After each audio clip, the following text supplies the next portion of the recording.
Today's been particularly crazy. We had on Monday, following this mass tragic incident, the press secretary for Katie Hobbs, a Democrat, post a photo of a woman pointing to handguns saying, "What we do when we see transphobes." This Democrat press secretary has now resigned because that was outright a declaration, or some have viewed it as a call to violence against their political enemies. We got a lot more going on. It's been a particularly crazy day. Matt Walsh was supposed to speak at a college tomorrow, but he's canceled due to threats against him and his family. We obviously have the Trans Day of Rage is still going on, and news breaking that the group behind it recently had a gun training and raised money to purchase a bunch of weapons, or at least I believe that's what's being reported. We'll get into the full details. And then strangely, a wave of school shooting hoaxes all over the country, and the calls came from outside the United States. So the initial reporting that I heard was that it was in Pittsburgh, that numerous schools have received phone calls about an active shooter incident. We saw videos online of emergency vehicles rushing to the schools. Then we heard it was happening in other parts of the country as well. Someone from outside the U.S. started making these phone calls. Something crazy is happening. And this weekend has me particularly worried. So we're going to get into all that. But before we do, we have an awesome sponsor. We have Public Square. Head over to publicsq.com and download the Public Square app. This is an app that shows you businesses in your area, or any area for that matter, who believe in American values. They believe in free speech. They believe in the family. They believe in personal responsibility. So instead of giving your money to companies that hate you and funding wokeness inadvertently, you can download Public Square, the app, open it up, and find businesses in your area that agree with your values. So when you buy from them, you are actually helping to fight the culture war. We're good friends with the guys from Public Square. We're really excited. We had them on the show a couple times. And I think this is one of the most important apps in actually doing something about the culture war. We can't just complain on the internet. We can't just talk about it, though that's a good first step. We have to do something. So for all these businesses all around us that are simply selling a product, be it barbecue, be it shoes, when they sign onto this app, they sign a pledge that they share your values and you want to give them your money instead of others. So again, publicsquare.com, publicsq.com. Special shout out. Thanks for sponsoring the show, guys. We're big fans. And I have also very big news. You may have heard last night, Cast Brew Coffee has officially launched for pre-orders. Your coffee will ship by May 5th, which means it could be earlier. But we're setting that deadline for May 5th because we are entering the production of the beans and the bags and all the product. So head over to castbrew.com, and I recommend getting a Rise with Roberto Jr. breakfast blend, simply because I'm a big fan of Roberto Jr. He is our rooster. And then we also have the dark roast Appalachian Nights. This was something that I put together because I like a good dark roast, and it is a dark roast. But we also have a Colombian and French roast available, whole bean and ground available, castbrew.com. And of course, become a member at timcast.com by clicking join us, become a member on the Discord, become a member on the website, get access to the Discord, and you can call into the after show. We have a live uncensored after show at about 10 p.m. Monday through Thursday. And then we have about 4 or so, maybe 5 callers who actually call in to talk to us and ask questions. If you would like to do that, sign up. The minimum for that is 6 months as a $10 member because we have to have some kind of screening process. Or you can sign up for $25 a month to get instant access to the VIP chat where you can submit questions and potentially be one of our callers for the night. Don't forget to smash that like button, subscribe to this channel, share the show with your friends. Joining us tonight to talk about this and a lot more is Sean Spicer. Great to be back. Always a pleasure. I think everybody knows you, but who are you and what do you do for those that don't? I host a show on Newsmax at 5 o'clock every night. I just put out a brand new book called The Parrots Go Bananas. It's available on bravebooks.com.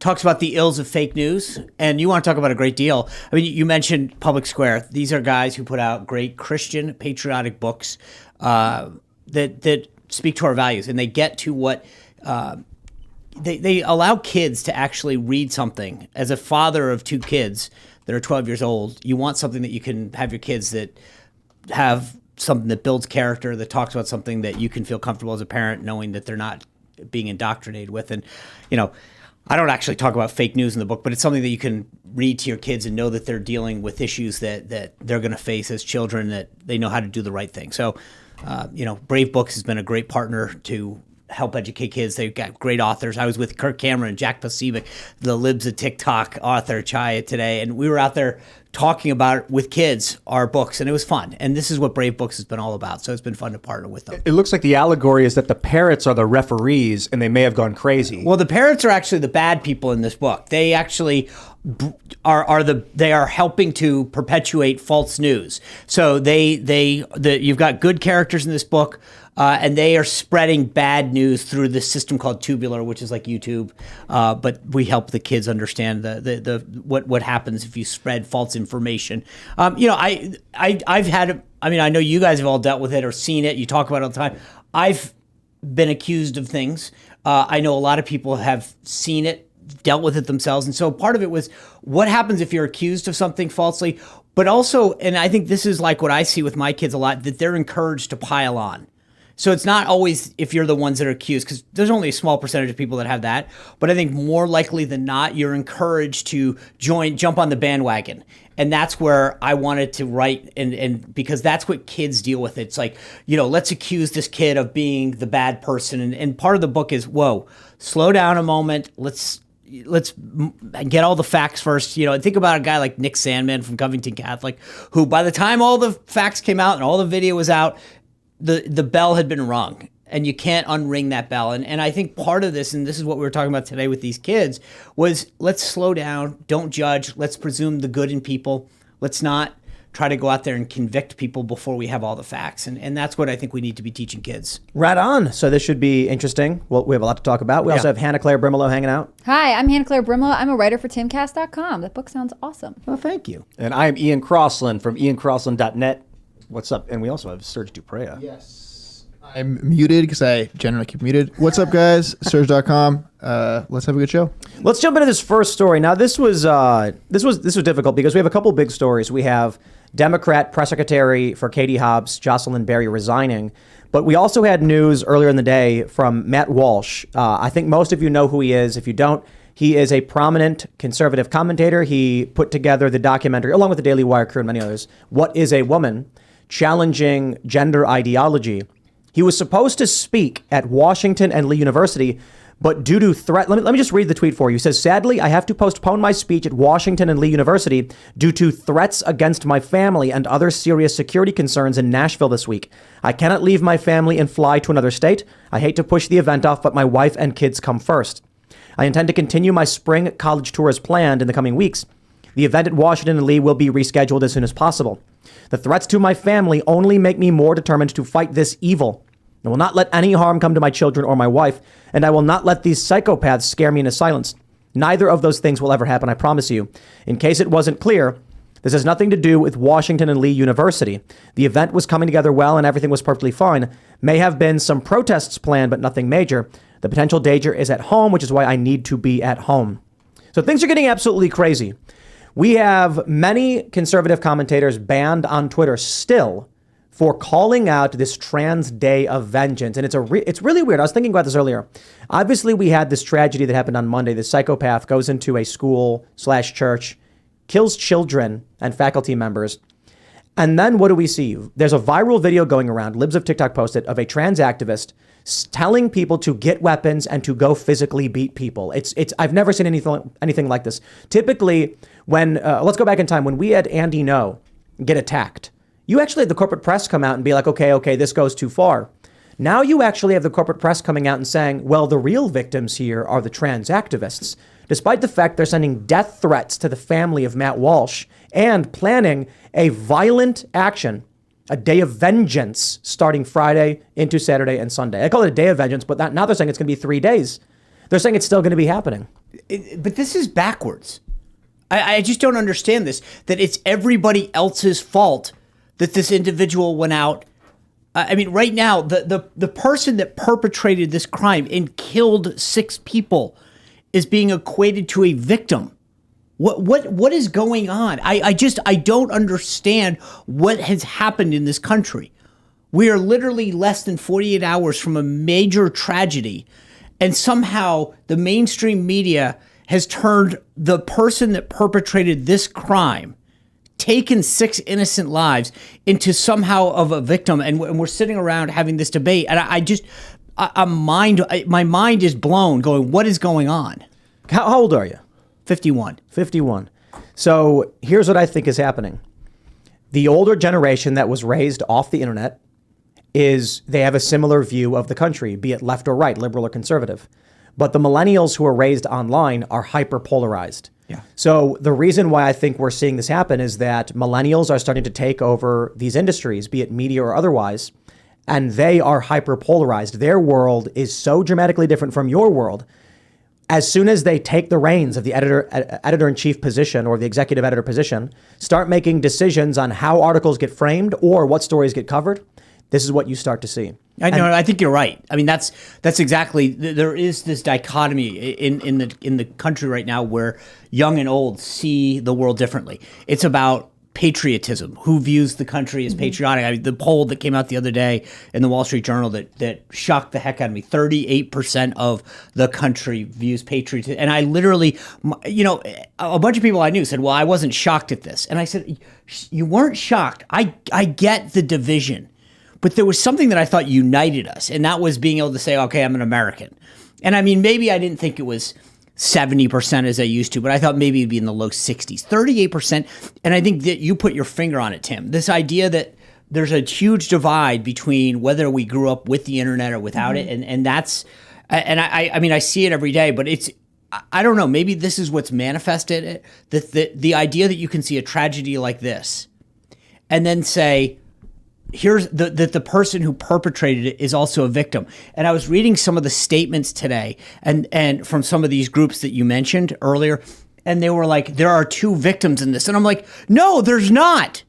Yeah. It is never acceptable. You took out innocent lives. Mm-hmm. It makes no sense why someone, whatever the reason may be, would kill 9-year-olds. Yeah. It just doesn't make sense. No, but what or any year olds. What the leftist activists are posting on Twitter is that they were future fascists.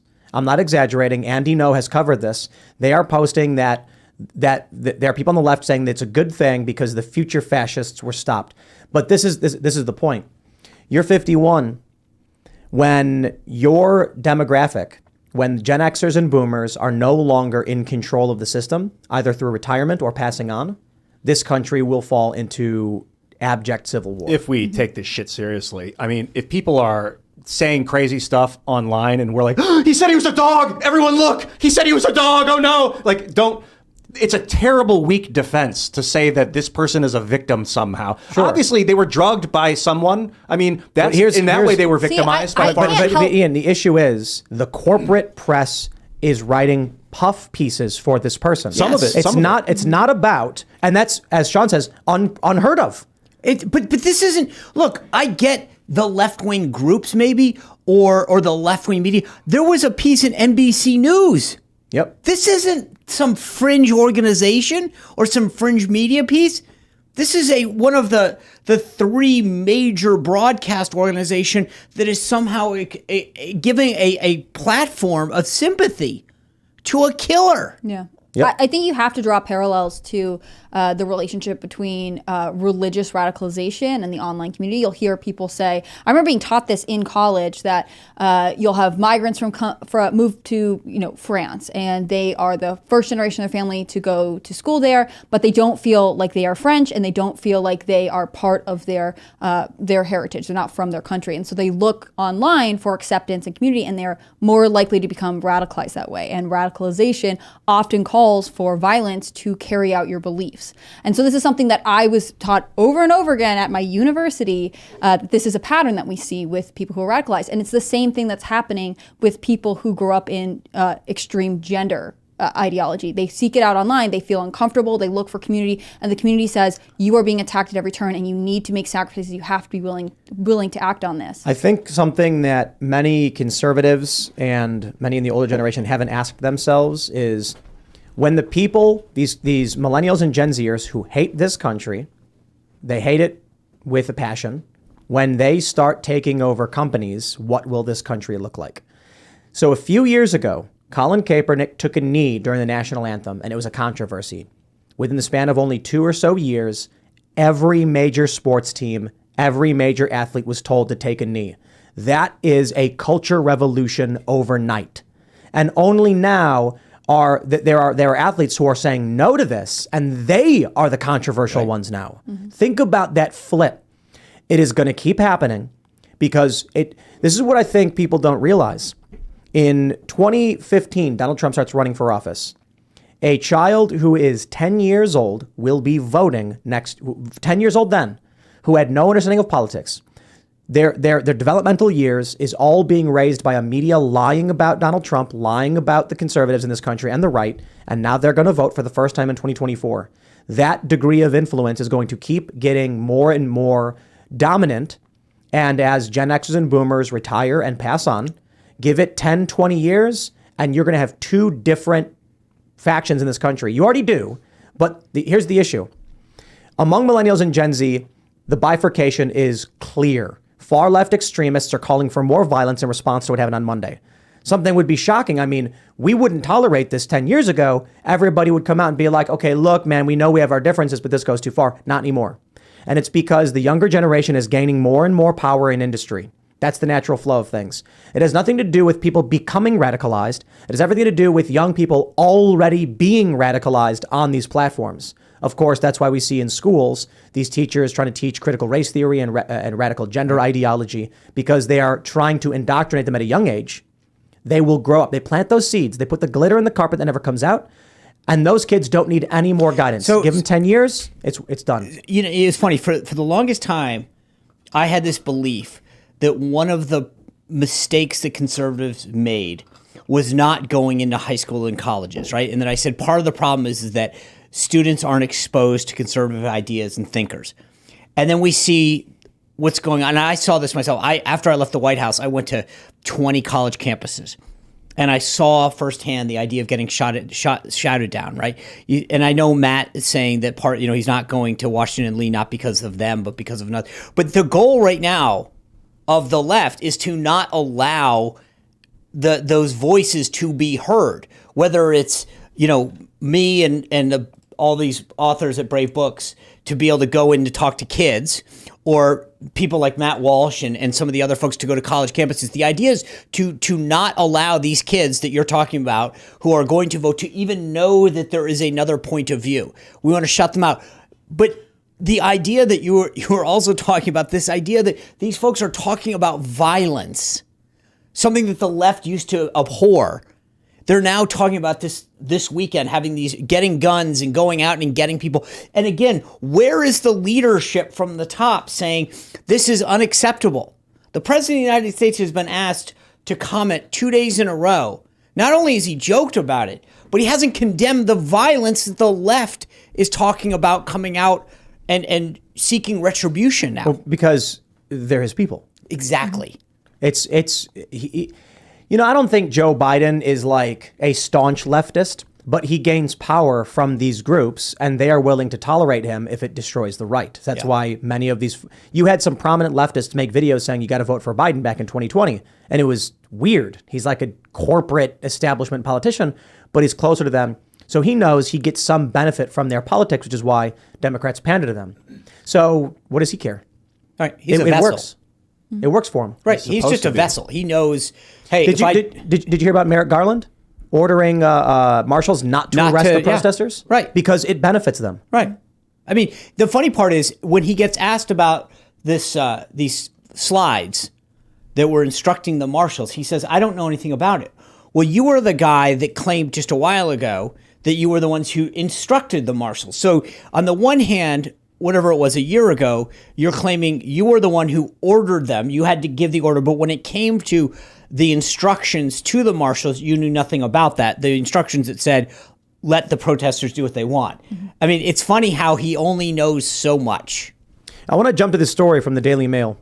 Controversial group behind the Trans Day of Vengeance raised money for firearms training as other trans protesters pose with guns ahead of march in D.C. on Saturday. Now, I want to make sure I state this first and foremost. They have a right to firearms. They have a right to firearms training. And I do not care if they want to go and march peacefully while armed. That is Second Amendment right. And in D.C., they don't allow it, which I think is wrong. However, we just had a mass shooting where a transgender individual wrote a manifesto. These people defended it and are now calling for a day of vengeance. This is as close to the line as you can get. They're standing on it. Wait. Just to be clear, the President of the United States tweeted out the other day with respect to his court hearing that people should go out and protest, and the left went nuts and said, how dare he call for protest with respect to, this decision that may come down about, from the Manhattan District Attorney. These folks are talking about firearms training, and I agree with you. They have a constitutional right to do all of the aforementioned. But no one on the left, they went nuts and apoplectic. Yep. That Donald Trump was calling for people to protest. Full stop. Just the word protest. Mm-hmm. These folks are talking about taking up arms, getting firearms training, and no one on the left seems to say a single word. Because you need to stop assuming you are in the same country as these people. They know they hate you. They know you are not a part of their plan and their system. So when Joe Biden hears about Christians being shot, he laughed. He laughed and said, I don't know anything about it. He didn't know anything about it? Right. 3 9-year-old children were gunned down. And he says, I don't know about it. And they said, Josh Hawley thinks they were targeting Christians. He goes, well, then I probably think I probably don't agree. Yeah. And I'm joking. Yes. I mean, I'm joking about a tragedy that 6 people just got killed. Like, I'm not sure what's the worst part about what you just said. I want you to imagine it this way. What's your favorite sports team, Sean? The New England Patriots. New England Patriots. Have they played against anybody recently? Or what's the most recent game they played? It would have been last season. Last season? Yeah. Name another team you don't like. The Jets. The Jets. And they play against each other? They do. I'm not big on sports. It's both in the AFC East. All right. So tell me the teams again. It's the Patriots versus the Jets. Patriots versus the Jets. So you are watching the Jets get what is it, football? Yep. They get through a touchdown, and it's a controversial call. Are you going to cheer for them? No, not for the Jets. Exactly. And you're going to be angry and outraged. But let's say there's a controversial call that benefits your team. Are you going to defend them? No, of course. I mean, if it benefits the Patriots, yeah. It's a controversial call. It's not like it's definitive one way or the other. You're going to say, my team should get it. Sure. And then when they get, no, I'm going to challenge that. What's happening right now in the United States is that the Democrats have been doing this for a long time. They will, Joe Biden, for instance, will engage in a quid pro quo with Ukraine saying, if you don't fire the prosecutor, you're not getting $1 billion. When we say, hey, you guys broke the rules, they start laughing. Yeah. You think we're playing a game with you? We don't care about that. We can get away with whatever we want, but we will wield those tools against you. That's what they're doing. So unfortunately for us, the refs are on the Jets' side right now. Oh, yeah. The refs, the commissioner, the corporate sponsor. I mean, that's the thing, is it's one thing to say the refs are with you. They got the league. They got the corporate sponsors. They got the guys who build the field. And so when you are sitting there and they keep throwing out controversial calls and giving the other team the touchdown, conservatives, independents, and disaffected liberal types, libertarians, just keep going, oh, come on, ref. Well, we'll get them next time. What are you talking about? They're all laughing behind your back. These protesters go out to the home of Supreme Court justices illegally. You can't do this. And Merrick Garland says, do not arrest them. And then you get some woman who took a picture in D.C. on January 6th. They raid her home in Alaska, even though she wasn't in the building. This has been going on for some time. Pro-life activists get their homes raided. These people get protection. I'm telling you, I don't see it going any other way. It is happening right before our eyes. We had in Wisconsin, these BLM activists set fire to a house twice. And then when that same group showed up in front of another guy's house, he brandished a firearm inside his house, feeling threatened, and the police came and arrested him. Oh, I know. They went into his house and took him, and the BLM activists cheered for it. Yeah. They cheered for the police. I think the thing that folks on the right have got to start understanding, in my opinion, is that this idea that there's this goes to exactly what you're saying, that somehow that it's a level playing field, and that we've got to start playing by their rules. and saying, fine, then we'll go out and fight. And like, this is Like where we've got to defund their, like, everyone wants to play nicey nice, right? So for example, right now the Republicans are going through this debt ceiling thing. Why are we not defunding everything on the left? This idea that somehow it's got to be let's play nice with them and figure out we control the House. The House controls the purse strings. Start defunding things. Yep. Stop pretending that this is that we need to get along and get along. They defund stuff on the right. Like, this is, there's this level of collegiality that we believe that they'll treat us like if they get back in power. That's just never going to happen. But so the challenge, I suppose, then is if this is the direction everything is going, regardless of what we want to happen, what happens in 5 or 10 years? Well, here's my point. If we don't recognize what you're talking about, that the fight is on, that they are going after, they're going into, I mean, I was at this library this morning to talk about wholesome things, about patriotism, about being a good person, right? And the library, a DC public library, put up pride and trans flags all over it, right? That was their counter. Like, yeah, I saw those photos. Right. And this was like, we weren't there there was no anti-trans, anti-pride. This wasn't about any message that was against anybody. It was literally, here's a message about being a good person. The fight is on. We either are willing to go out there and engage, or they're going to win. I kind of looked at what they're doing right now is overt acts of violence, death threats, terrorism. In Atlanta, they firebombed a government facility. They burned down houses. They flipped over a guy's truck. And conservatives are barely mustering up speaking events. Matt Walsh was forced to cancel a speaking event over death threats. Meanwhile, they are calling for violence this weekend. They're out there. Look at this. Firearms training. I mean, they're going out there doing this, and not one media organization will report on this tonight. Hunter Biden takes $1.5 million, and people on the right get accused of making up stories. Well, but my point is, Hunter's a prodigy painter. Of course, he does. Those are very beautiful.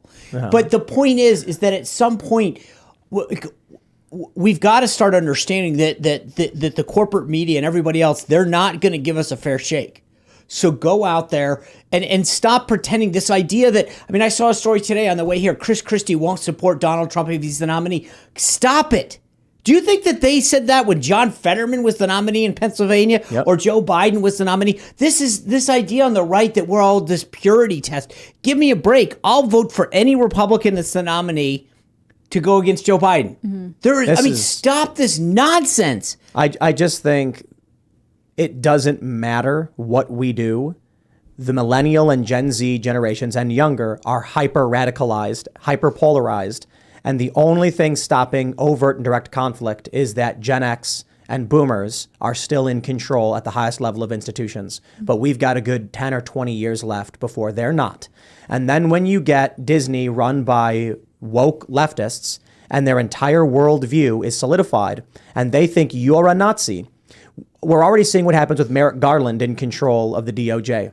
He says, protect the people breaking the law that benefit us and prosecute those that even step anywhere near the line that oppose us. Yep. So where are we going to be in 10 years? It's going to be worse. Well, it depends on what you do for the next 10 years. If I think we should not, first of all, do not engage people in violence directly, because that's like, there's this metaphor of fighting an alligator underwater. You don't want to fight it underwater. Yours. Yeah, don't do that. Do not fight them in a place where they want you to fight them in. Right. It's not the way. But I was spent like 4 hours last night listening to music and realized again, for the first time again, that the key moving forward is to create the culture, is to make massive ripple effects and inspire people and make people come together for something other than hate, something other than stress. And I think that's the way forward. I think the most powerful thing people can do right now to try and reverse things and protect this country is start a business, make money, have a family, get some chickens maybe, get away from cities. I think the family and money thing is the most important. It's Mike Cernovich who's been saying this for a long time. Because if you plant those seeds right now, you build personal wealth, you build a business, you have a family, in 10 years, we won't have to worry about the levers of control. Can I just make one point, though? Because, you called out my age here. I don't want to speak for Hannah Claire, but I mean, as a father, as someone here, I assume, like, I sit around sometimes with parents, and all their kids will have phones, and they'll be like, oh, these kids with the influences, and I'm like, you're the one who handed the kid a phone. Yeah. You're the one who put the kid on TikTok. Don't tell me that you're upset about the influences that your kid have. You let them have Snapchat. Yeah. You let them have TikTok. You gave them a phone, and now you're complaining. I'm sorry, my kids are 12, and I didn't give them a phone. I don't allow them on TikTok. And I think at some point, be a parent. Yeah, I think the phone argument, it's the phone, it's the Kindle, it's the iPad, it's the TV. I said this once on the show, but I think having a TV in your home is like asking a stranger off the street to come babysit your kids, right? Especially cable TV. You don't know what's going to come up on anything. You don't know what video YouTube is going to put on next after the one that you put on for your kid that you think is innocuous. You don't know what any of the algorithms that your teens are looking at is going to generate for them. And that is so incredibly dangerous. But Tim, you're talking about, having a family and going to a farm. But part of this is, and I agree with all that, right? But in some cases, it's possible. In some cases, it's not. But I would say, regardless of whether you could move out and get a piece of land, which is, I think, a lot of people would love to do it. But some cases, it's not possible. But when not, engage with your kids. Find out what they're learning. The one great thing about COVID is that kids sat at a kitchen table in a lot of cases, and parents said, this is what you're learning, this is what you're reading, and they actually were able to have some discussions. But I just,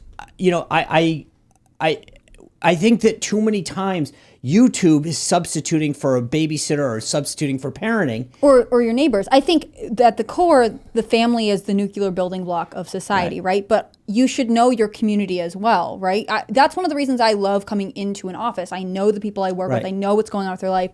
I think we could all be better about knowing what the other people on our street or in our building. You're right. Not everyone can move to a farm, but you could know your neighbors. You could know them better. You could build a relationship with them, especially if they are the people living next door to you. Right. It's one thing to follow an influencer because maybe you're interested in something they're working on or whatever else, but you can't let those parasocial bonds replace the real life connections you can have with people. I want to jump to the story from the Post Millennial, and we'll get into the hard politics of this.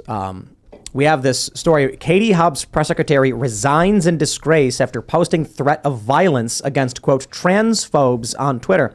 And the important bit here is that the post was made Monday night, well after everyone already knew the motivation of the shooter. Well, I presumed motivation of the shooter, the identity of the shooter, and that there was a manifesto. Police had stated that they believed identity played a role in the motivation. And then she posted a photo. It says, "Us when we see transphobes." And it's a picture of a woman holding two handguns and clearly pointing them at someone. Many people saw this as a direct call for violence. And the crazy thing is, Tucker Carlson did a segment about this last week, where he said these people want to get guns. He was talking about trans activists taking up guns and the threat of violence. And then sure enough, he was roasted for it. The left attacked him for it. Then come Monday, we get this. This woman posted this photo and left it up for days. She did not take this down. It was taken down by Twitter. I do not believe she would have taken it down or resigned unless she absolutely had to, because this borders on criminal activity. I don't think she created information that is a clear and present threat, but based on the call to the Trans Day of Vengeance and what happened on Monday, she's basically there already. I think these people, you saw what happened with the Covington kids. You brought up Nick Sandmann. Yep. They called for the death of children, all because a video emerged showing a Native American banging a drum in his face. That's all it was. When I saw that video, everyone's like, wow, Tim, you got to see this video. Say something about it. And I was like, what is there to say? I don't know what happened. It's a kid with a guy banging a drum in his face. And they were like, yeah, but look at that kid. Look what he's doing. I'm like, what is he doing? He's standing there. Sure enough, I found the live stream that showed the Native American man walked up to the kid and banged a drum in his face. And I'm like, why are y'all mad at the kid? One guy posted a picture of a wood chipper with blood coming out of it. One guy, I think it was Reza Aslan, said the kid was punchable. These people are a zombie mob. They would not apologize and take this down unless they were forced to do so. And when all that went down, many of them didn't. They were calling for the death of children they didn't care about the facts. They didn't care about what was true. And the media lied to defend the mob. This is why I'm really worried, especially about this weekend, because I can't see this going in a positive direction. Not in the short term. We're getting to a tipping point, and that's what I think worries me, is that what what is acceptable, right? That do they, what sort of act of violence? Because this would have normally gotten complete outrage. The idea that this is happening, you talking about it is probably the extent that we're going to see of it. It doesn't make ABC News. It doesn't make the Washington Post or the New York Times. Well, let's go. I guarantee if you take out Katie Hobbs and you write Glenn Youngkin or Ron DeSantis, Lester Holt's leading with this tonight. Let's go back to the sports metaphor or analogy. If you went into a bar surrounded by everyone wearing the same jersey and said something disparaging about the Jets, everyone's going to laugh.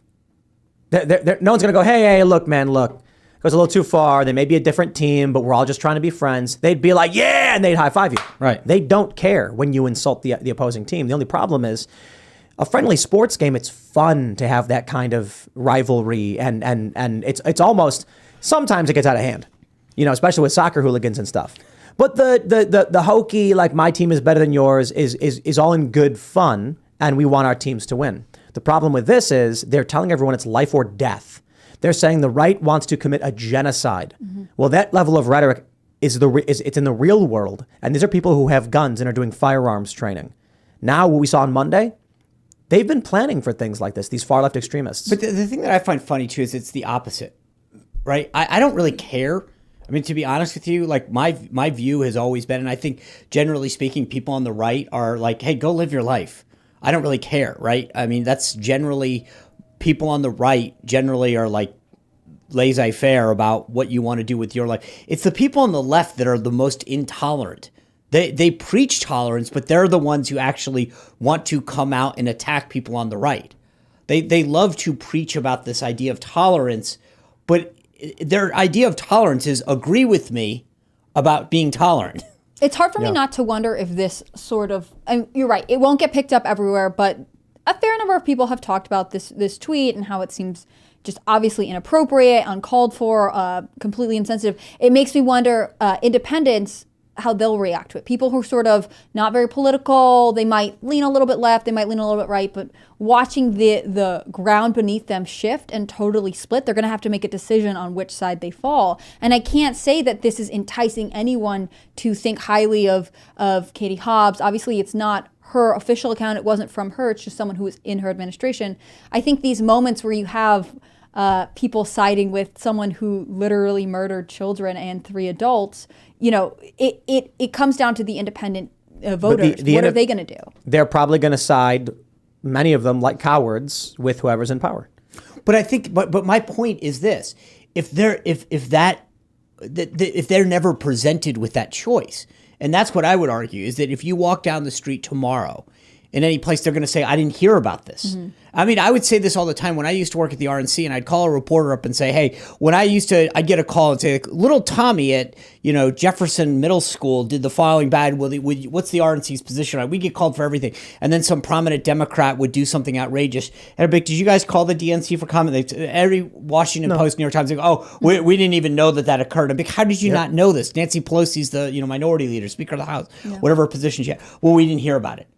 So they never report on these things. So I guarantee you the problem is that this is my point, that that no one in the middle is going to hear about this because the NBC News and the Washington Post aren't going to report on it. So the person in the middle isn't going to even know that it occurred. Except moderates do consume some conservative media. A lot of people watch this show that are in the middle. And that's, again, I'm not saying that enough people, but the majority of Americans, when they wake up tomorrow morning and watch, Good Morning America, the Today Show, or CBS, it's not going to pop up there. Whereas if it was a Glenn Youngkin or a Ron DeSantis or a Kristi Noem, they'd see it. You mentioned tolerance earlier and how the left and the liberal mind used to be the side of tolerance. And then because I used to be like that, I'm like, accept everybody's cool, whatever. And then you get these behaviors of intolerance that come in and you're like, well, I'll tolerate it because I'm tolerance. And then the system starts to become intolerant. I'm like, am I supposed to not tolerate intolerance? Because then I'm the intolerant one. Mm-hmm. And then what? Then I'm the villain. It's like that music video, Tim, that you did, Will of the People. Like, am I supposed to say, no, this villain is a villain and I do not tolerate it? Then I become the villain. Like, at what point Where's the balance? But I feel like you have Well, to be able there's- to say there's- what your personal values are, right? Like you shouldn't tolerate things that fly directly in your face. I love the idea of let everyone live and let live, but in reality, that's impossible to do unless you have a common set of values. So you're coming to the adult realization of conflict, Ian, where there is no end point. There is no position of absolute moral authority. So you take a look at what the left does. They seem to operate not on principle, but on collective vision. If the zombie horde of the left deems it so, they do it, even if it's hypocritical to their previous stance. You see this with, we talked about the other day, Brett brought it up, Defiant L's, where that Dash guy posts, this is why the Republicans want to get rid of the FBI. And then a few months later, he's like, we should completely get rid of the FBI. Like, there's no logic other than, does it benefit me or not? And so the issue is, one thing that I've talked about, people need to understand is, here's the question. Should parents have final say in whether or not their children receive a medical treatment? Would you say yes or no? 100%. So then what about the parents that want to give their kids sex changes? Should the government then intervene and stop them from doing so? I think below 18, if it's a life-altering change, my point is simply this. The left argues parents should have a final say in their child's development only if it pertains to their ideological value. Then when it comes to the parents who are trying to stop the kids from undergoing this, they say the parents are abusing the kids and the kids should be protected by the state. Thus, in Washington, children underage can go to a doctor and get sex changes without their parental consent. Right. So the issue is both sides are saying the same thing, but clearly one side is right. Well, I think their morality is based upon collectivism and not principle. Our morality is based on principle and not collectivism. And so my view is, minors can't consent to these things. However, the challenge then becomes, we actually do think there is a point where the government should intervene and tell a parent, no, you cannot give your child this medical treatment. But think about it. Because if you take that view, if one were to take that view, and a parent came in and said, my religion believes that you need to have your left arm cut off, We'd say no. you'd say no, because that's insane. And again, if you believe that below a certain age that you are altering a body to do something that has... Well, this is my point. Your moral position is not simply parents have final say. A lot of conservatives kept saying this. They kept saying parents should determine what's right for their kids. So Ron DeSantis was correct to pass the Parental Rights and Education Bill. And then my response was, okay, and if the parent wants to give their child a sex change? No, not then. Then the government should intervene. And it's like, okay, so you do think there are instances where the government should intervene based on your morality. Now, I agree with you. I think we are correct. Children can't consent and they shouldn't be getting these things. But the left in Washington has an inverted worldview where they think children should be able to go to a doctor without their parents knowing and get these treatments, based on the same logic that that the government should intervene if parents are abusing their kids. So we think a parent who wants to give a kid a sex change that's abuse, and the government should stop them. For them in Washington, they think a parent who blocks a kid from getting sex change is abusing that kid, and the government should be able to stop them. They're both arguing the same sentence with a different. It's like Scott Adams says. It's one screen, but two different movies being played to two different groups of people. That's why I'm like, I don't see how you're going to be able to go to those people and convince them. But anyway, back to what you were saying, Ian, my point is this. That's why the statues rotate and there's always a new villain. For those that don't know the reference, we produced a music video several years ago where these people are pulling down a statue and it's a wheel. A new statue comes up when one statue gets pulled down. And then they pull the next one down and another one comes up and the wheel turns. It just keeps, there's a new statue every time. When Group A gets their leader put in power, Group A doesn't revolt against him. The next revolution is from Group B. Group B tears down the statue of Captain A, and then Group C protests Group B. So if you get a Donald Trump in power, it's not like one day Trump supporters go out and stage a revolution. No, the Trump supporters are happy with Trump. It's the left that comes out and stages the culture revolution. Then when they put Biden in, it's the Trump supporters that try to remove. So that's why there's always going to be this cycling, this wheel that's cycling. But as we develop two generations of youth hyper polarized, you are setting the stage for an outright civil war. I think there is a potential silver outline to this, the very good outcome to this is that I kind of agree with you, Sean, about I think if it's a life-altering surgery for a minor, that maybe there should be some oversight of what a parent's going to do to a kid. But I don't think that it's up to us to stop them from doing it. I think it's the kids that are getting changed, that are becoming adults and realizing, what did they do to me? Right. Mm-hmm. And now they're speaking out. That was like Chloe Cole and people that have been through this and are like, I will sue these companies, and maybe people will sue their parents. I don't know how it's going to come out, but I think that generation of people are going to be the ones that speak up and speak out to others that are going through it as 13-year-olds or 9-year-olds or whatever. Yeah, I when we're talking about this, I keep thinking about this case from Canada where I think she was like 14-year-old girl was a Jehovah's Witness, and she was diagnosed with lymphoma, and she needed a blood transfusion, and that went against the doctrines of her religion. And she was like, I'm not going to get it. This is what my family believes. I don't want to go through this. And ultimately, a court in Canada intervened and ordered her to go through the treatment. She would have died from lymphoma, is what they say, without the treatment, and the treatment will have saved her. It's this very strange line between, did she have the right to refuse it when she could have been saved? Are we infringing on her religious rights? She's 14.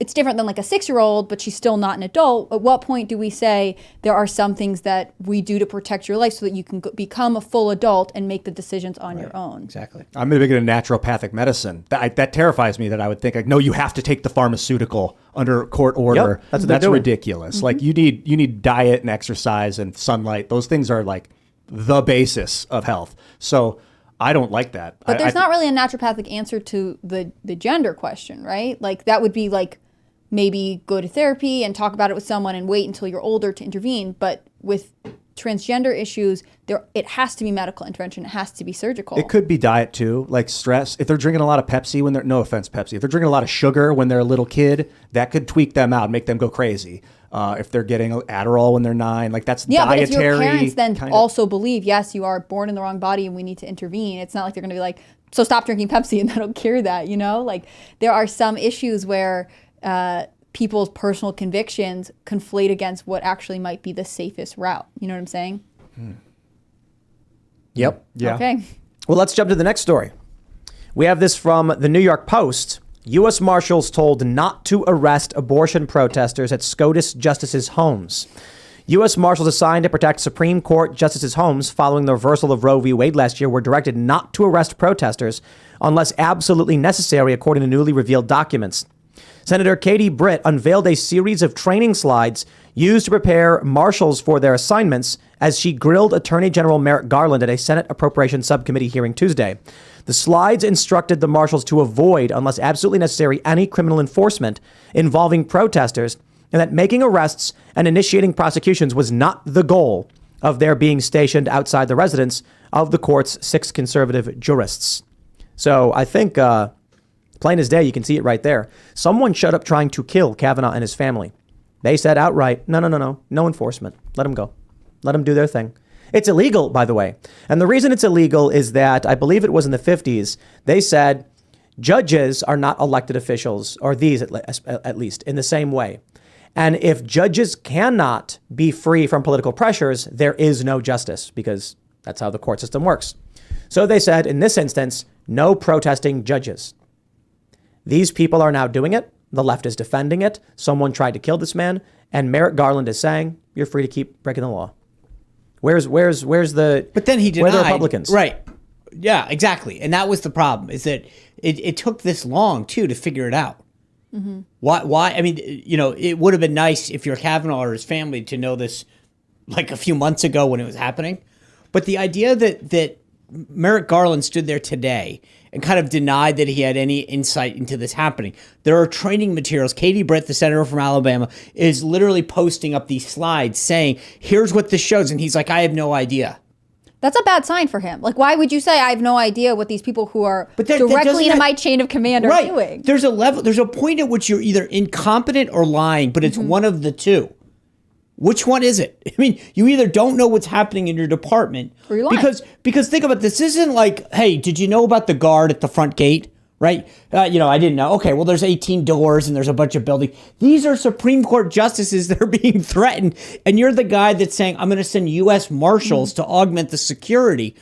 at some point, wouldn't you know about what they call the rules of engagement? Like, hey, what are you telling these guys? Yeah, and what information was given to the justices. Exactly. Can you imagine being Brett Kavanaugh and saying, shouldn't I be able to move my family out of the area? I mean, if you don't think protesters are going to be, what's the point? You're just going to station them there so the protesters can be outside, terrify the family, potentially get more raucous, it could get more dangerous, and you're going to say that, well, we're going to avoid arresting them for as long as possible? Like, you're not really protecting them. It's because you're really they gambling like with their children. Merrick Garland was supposed to be on the Supreme Court. At least that's what he's probably thinking. So he's probably smiling and laughing as this Well, he's happens. also pissed about the decision. Well, of course. Right? He's like, you know what? You want to vote against Roe? You know what? I don't have your back. Well, he's thinking it should have been me. It should have been me. And I would, so you know what? this wouldn't have happened. Yep. He's probably sitting there So he's laughing. saying they deserve this. Yeah. Like, that's craziness. I mean, come on. These people are clearly insane.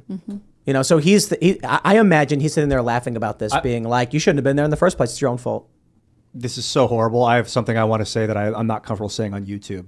It's so dark. This is so ridiculous. I'm going to write it down and talk about it on the after show.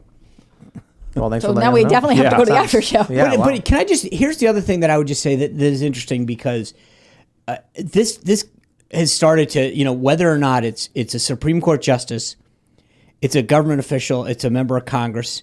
You talked about Matt Walsh. There's a point at which people start to say, I'm not running for office, I'm not serving, I'm not speaking out, I'm not, whatever it is, there's a level of which this is not worth it anymore.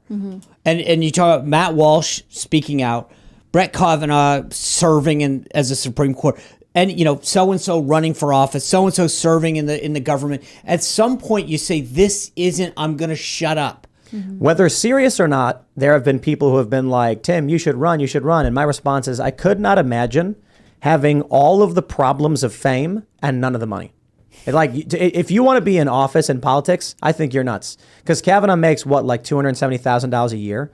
And he's got people outside his home threatening his family's life. One guy tried to kill him and his family. And I'm like, man. So you must really want that job and really believe in it to live that way. I mean, not just that. Look at the lies they spread about people like Matt Gaetz. Dude's not making a whole lot of money doing this. I'm surprised there are people who want it. Donald Trump lost money. His taxes only showed that as president, he was losing money and still giving away his salary. It's amazing. They were like, once we get his tax return, we're going to prove, he was losing money. Ha, he lost money. It's like, so you're saying he made a huge personal sacrifice to be president? Come on, spare me. At the very beginning of this story, I missed a part of what you were saying about what Merrick Garland says he didn't know, which was these 6 guys' orders. Is that what it was? No, there's these slides come out today. Katie Britt, the senator from Alabama, while he's at the subcommittee, basically puts up a series of training slides that they were given to the U.S. Marshals, right? And the training slides are basically saying, don't arrest these protesters as they engage with these Supreme Court justices, Tim's pointing out, like, it's illegal if you go protest at their houses, and there should be arrested. And the training slides are like, hey, hands off, guys. Don't do it. Just let them be on their way. Outright telling cops not to enforce the law. And then Merrick says, and the cop said, you got it, buddy. Don't worry. These cops, I got to tell you, man, this is where you get me right up to the defund the police, abolish the police. And we've talked about it before. These are the people who will pull you over for a minor infraction and say, tell it to a judge and give you no leeway. These are people that shut down businesses during COVID and arrested men and women for simply trying to sell coffee. And then when they're witnessing something overtly illegal on the books, they're told by the superiors, don't arrest them. Can I tell you this? You got it. But I will say this, having talked to a lot of buddies of mine in law enforcement, this is the stuff that irks them. That they're like, I want to do my job. I cannot, they didn't get into law enforcement to stand there. They could arrest them. If that's what they're told, they can't. Yes, they can. Then they get. Then they immediately in get New York released. City, there are police officers. There's this funny story where this morbidly obese older woman walks around with no shirt on. And in New York, it's legal for women to be topless because of a equality ruling in the courts. And there are cops who know she's allowed to do it. They don't care. They arrest her anyway. They say, ma'am, put a shirt on. She goes, no, we're arresting you. Because in their mind, and then she sues and she wins every time. She's done it a bunch of times. It's a ridiculous story. The problem is these cops are cowards. They're absolute cowards, and nothing will convince me otherwise. These are the kind of cops that are like, they instructed me to shoot the dog, or they told me I had to arrest the old lady. I have no choice but to violate the rights of people because someone else told me to do it. I look forward to, if it ever comes down to hearings on COVID lockdown and the violations of law, we're having these cops come in and firing them and stripping them of their pensions and saying, now you can live in a cardboard box because you thought it was prudent to ignore your oath to uphold the law because your political boss told you not to enforce it. I won't play those games. And we need a politician. Maybe it's not going to be a politician. We need an elected official who the first thing they do is they call in the federal police officers and they say, which one of you did not enforce the law? All of you? You're all fired, and I'm going to see to it your family never sees a fucking penny. And they go, oh, but I was told just not to enforce the law and let far left extremists go in front of judges' homes and threaten their lives. Well, that's too fucking bad for you. These guys, these cops, need to be the first in line to feel the punishment, because as long as these cops are allowed to keep breaking the law, ignoring the law, or enforcing fake laws, the system is completely broken.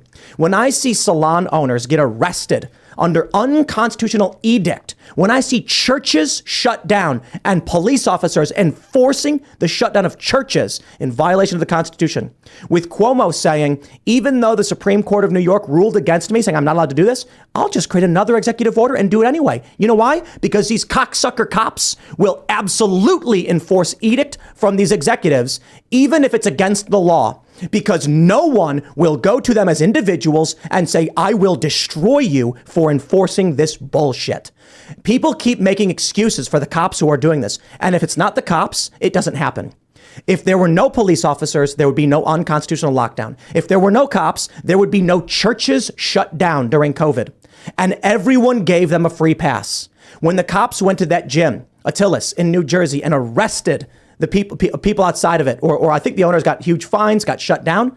Everyone's like, well, I don't blame the cops. They're being told to do it. No, I blame them twice as much now. Because the worst thing the cops could have done, you know what they can do? They can say, if you're telling me to not enforce the law, I will not show up. I will not swear an oath to uphold the law and the Constitution and then have you tell me to break that oath. But these are oath breakers. These are pieces of human trash. I have no respect for them at all. And if it were up to me, and if I was ever in office, and I would request this right now, and I know no one's going to do it because our politicians are all cowards. I'm giving no respect and no benefit to any Republican because none of them will do it. I want them to take a single officer from that photograph, get their name, plaster it in Congress and say, I am coming for you. I am going to take from you your pension and your retirement. And I want your family to know it's because you refuse to uphold the law. If you come into this office, if you put on that badge and say outright, it's someone else's fault, I won't do my job, I will make sure you lose everything. Because if you don't want to do your job, this job's not for you. You can resign right now. No one's going to do it.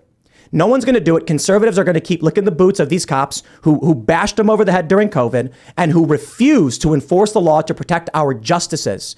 If the judges can't issue rulings because they're under threat of death, there can be no justice. And these cops are going, but it's not my fault. I was told not to enforce the law. Okay, then get out. Fire them. Rant over. If a cop's superior officer says, today we're going to violate the law, and the cop's like, no, I'm not. And then they go and they arrest the guy anyway. Is it a legal arrest? Because the superior officer said it's don't arrest him, but the lower rank did it. It's still a legal arrest. Police officers can arrest you. A cop can walk up to you on the streets of New York, put you in cuffs, bring you in. They don't got to read you your rights or do anything. Now, later on, there will have to be some kind of justification for the arrest. And often you'll get civil suits. When far left extremists staged an insurrection at Donald Trump's inauguration and set vehicles on fire, set fires in the streets and smashed windows up, the city ended up paying them. The government, DC, tried charging the far left extremists with conspiracy because they all wore black. And the courts ruled, you cannot charge a group. You need to tell us which individual broke the law. And because you can't, they're free to go and you violated their rights, and paid a multi-million-dollar settlement to the extremists. So when I see this, I see pathetic, feckless cowards. And the only way this stops is when these cops say, with all due respect, superior officer, There is nothing you can instruct me to do that will stop me from enforcing the law. I think the law in the book says they can't do it. I will arrest them on sight. You got a problem with that? Put me somewhere else. And then what happens when no cops show up at all? What happens when they say, either we enforce the law or we will not stand in front of these homes? Because you realize what these cops are being told to do, right? They're being told to stand in front of a building where people are threatening death against these justices, and they're told you can do nothing to stop them. Nothing. You can't arrest them unless absolutely necessary. Okay, so there's some leeway there. These cops should all walk away and say, assign us somewhere else. We're not gonna try and protect a house with our hands tied behind our backs. But they're all cowards. They're all cowards. There's very few good cops. Many of them resigned. Almost all of them are cowards. And they're like, you don't understand. My boss won't let me do it. If I was a cop and I was in front of that house, I'd walk right up to the lead organizer and I'd say, put your hands behind your back, and I would arrest them on the spot. And then I would say, I will get fired before I let you do this. But these cops won't do it because they're cowards. Meanwhile, there's a woman who opened a cafe in Minnesota, and then they threatened her with arrest, and sheriffs and the deputies hunted her down in Iowa, found her, and arrested her. A salon owner in Texas got arrested, and it was only because I think Abbott intervened she got released. In New Jersey, we saw the Attila's Gym get shut down. These lockdown orders were unconstitutional and illegal, and the police, with smiles on their faces, shut these businesses down. It's important what you're saying. It is, because this is what happened in Nazi Germany. Is there's this argument of we were just following orders. It's very. It's like a meme. I think. I will say this. At some point, though, the people who are there is an element of the people who are telling them not to do it are ultimately the ones that need to be held accountable more than anything else. Well, sure, but like if a mob boss instructs his henchmen to go rob a bank, do we just say, well, it's not the henchman's fault? No. But of course not, and that's who gets ultimately. But at some point, that's why there's like a RICO statute that goes after the guy at the top. But at some point, it is these guys, and that's what you can't like. We're letting off somebody, a mayor, in the case of the gym in New Jersey, or the county commissioner or somebody said, shut that gym down or shut that church down. These are the people that we should name names for, though, more than anything else. If we want to, I disagree. If we start a list, that's where it starts. If a mayor or a governor stands on top of a giant stone and says, I hereby call upon all of my officers to shut down businesses, and all those officers look at him and go fuck yourself, nothing happens. The words are meaningless. But completely. At some point, and again, we are a country of laws. That mayor, that county commissioner, or whatever, was elected, right?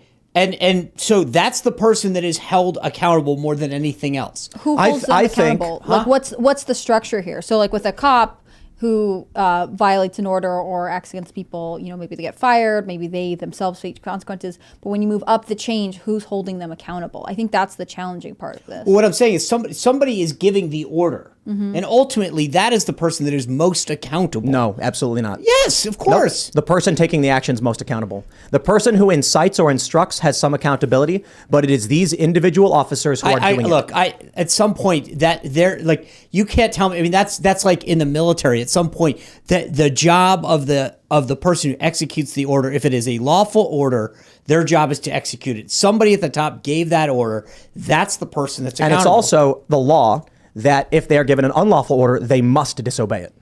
I feel like we all need to watch A Few Good Men. That's really what this is coming down to. Is telling police officers to ignore the law a lawful order? But that's that. And again, my point is, I think in each circumstance, and I do the Supreme Court one, I agree with you. Like that's, I mean, in terms of the law as I read it, was very clear about both in terms of the federal statute, the U.S. Code, and there's actually a Virginia misdemeanor law that's on the books in terms of for the justices that live in Virginia. But on the other ones, I don't know what the town ordinances were and blah blah blah. But because I think in each case there isn't a difference what those town ordinances were. But it is the elected official's ultimate the person that is ultimately responsible. So the reason why this country has the degree of stability it has, which is also in decay, it's specifically because of police.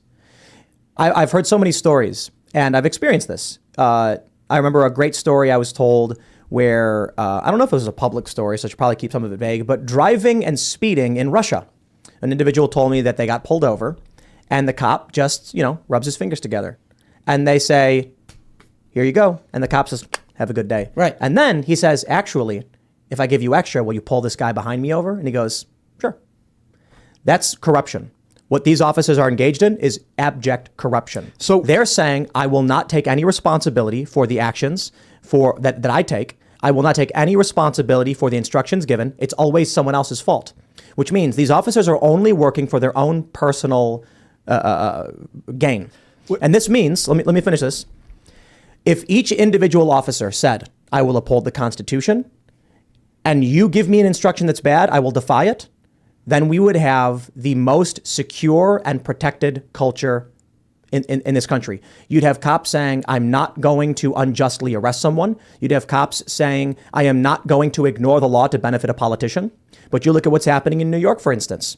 The city illegally seizes taxpayer dollars to paint Black Lives Matter in front of Trump Tower as a political statement, and then gets 27 NYPD to protect it. And those cops say, you got it. That's aiding and abetting a crime. But they don't care. So long as we keep making excuses for cops and saying it's not the cop's fault, it's the person who instructed them. Look, I'm sorry. No. I will just say this. At the end of the day, if you're a cop and a city official comes in and says, I am telling you that as the legal counsel for the city, this is a lawful order, your job isn't to interpret the law. Their job is to your point, I agree with you in the sense that their job is to enforce it. It is to interpret the law. It is. No, it isn't. It's to enforce the law. So and if they are told that this is a lawful order. What's an improper lane change? When you cross over the yellow line or the white line, depending, a cop has to interpret your action as unlawful. No, he doesn't. The law is crystal clear. In terms of it's written down and it says if you don't put a blinker on and da-da-da-da. It's actually written down. And the cop could argue, so this is actually something funny that comes up in Chicago. Slamming your brakes on a yellow light's illegal. You get pulled over for it. It's reckless. It's abrupt stopping, they call it. A police officer has to interpret your action as crossing the line. What if you go through a yellow light right at the last second and the cop says, I think it was red?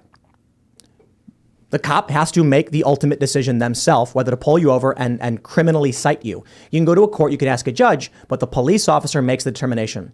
I have been in too many circumstances where there's been clear evidence of crimes committed against me, and the cops say, look, we're not going to pursue this. It's a waste of our time. The police officer choosing how to interpret the law. So these officers should be enforcing it. And what's happening now is too many people, the left just wants to destroy policing, which is insane. But too many people on the right excuse bad policing. This is the erosion. I think there's a difference, and I get that. There are differences between, we've all had, or not everyone, but a lot of us have traffic infractions where the cop comes up and says, look, I get it, or hey, we even ask them sometimes, hey, I was in a hurry. Can you give me a little latitude on this? There's a big difference between that and something where maybe they did ask. And again, I know too many cops that put their life on the line every day. And maybe they did push back and say, I don't agree with you on this. And a legal counsel comes in and says, I'm sorry, this is what we interpret the law. I quit. I quit. Okay.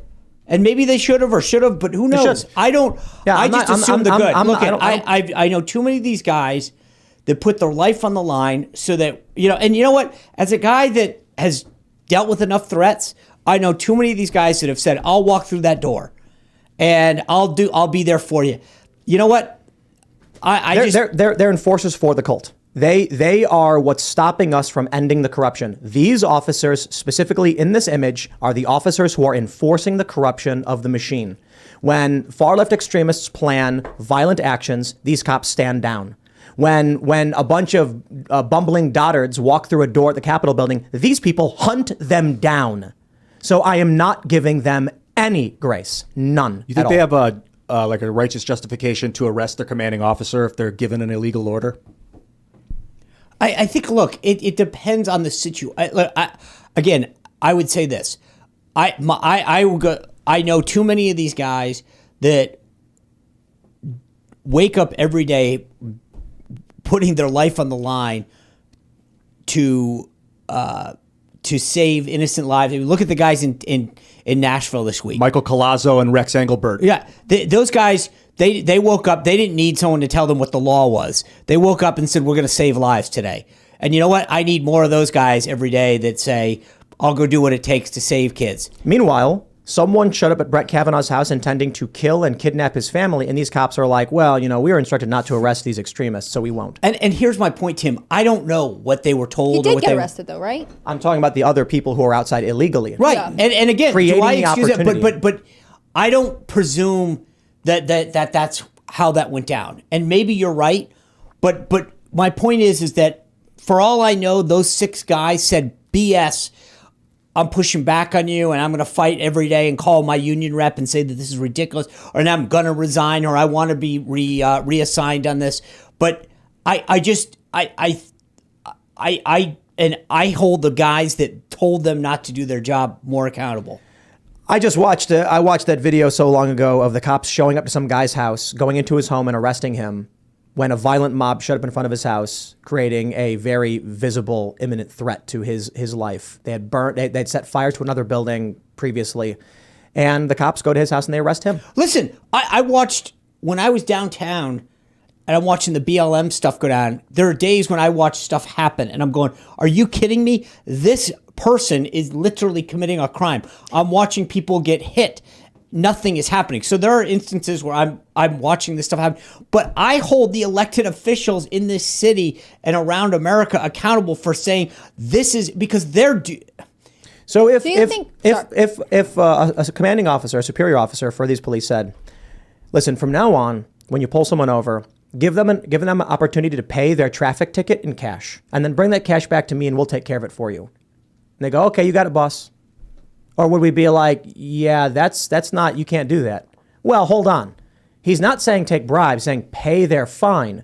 He's not telling cops to give fake tickets. He's saying let the individual pay the fine immediately in cash if they do break the law. Then what?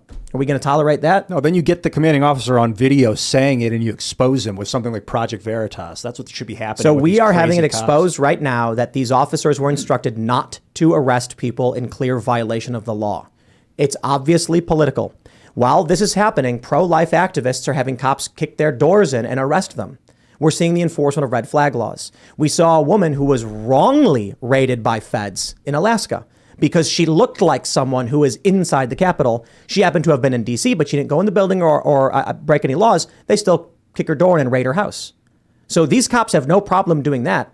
They have no problem shutting down churches. I think that to me is like the most egregious thing, because here we have an oath to uphold the Constitution.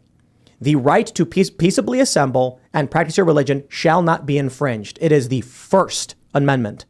And across this country, police officers with smiles on their faces locked down churches. Now, I get it. Any violation of free speech or right to practice is wrong. But isn't that very obvious to you? These guys are responsible for doing it. I don't care who instructed it. It's this guy who shows up to your church who put a padlock on it. Or when they padlocked parks in the Jewish community. Look, again, I think there's a big difference. If a local official, if an elected official or an unelected official says the new city ordinance 126 says all churches shall be closed, here's the ordinance, go do it. That's a lawful order. The cop's job is not. Yes, it is. The Constitution is a supreme law of the land. But my point, Tim, is that if a judge okays it or for whatever, the cop's job is to execute orders. It's not the cop's job to uphold the Constitution. Yes. How can you uphold the Constitution when you're barring churches' doors? I literally, when was appalled, I agree with you. I did not think a single church should ever be closed. This is abhorrent to me. But my point is that we're holding the wrong people accountable. So the guy who literally shut the church down isn't accountable for shutting the church down. The guy who puts it's not. But what if the cop? So the summer that we had all the riots, you swear an oath to uphold the Constitution, then with a smile on your face, don't uphold the Constitution, violate it. That's you. But it's not. They don't get to call balls and strikes. They don't get to decide. That's not their job. Well, how do you uphold the Constitution if you then shut a church down? Because every cop, how many cops are there in every city? They don't get to go around interpreting it. That's not the job of a cop. So if you swear an oath to uphold the Constitution first and Every foremost, military officer, every single officer swears an oath. They don't get to decide what it's. Yes, they do. It's actually the law. No, they actually say it. The oath says that they have to obey lawful orders. They don't get to interpret them. and how can it be lawful if it violates the Constitution outright?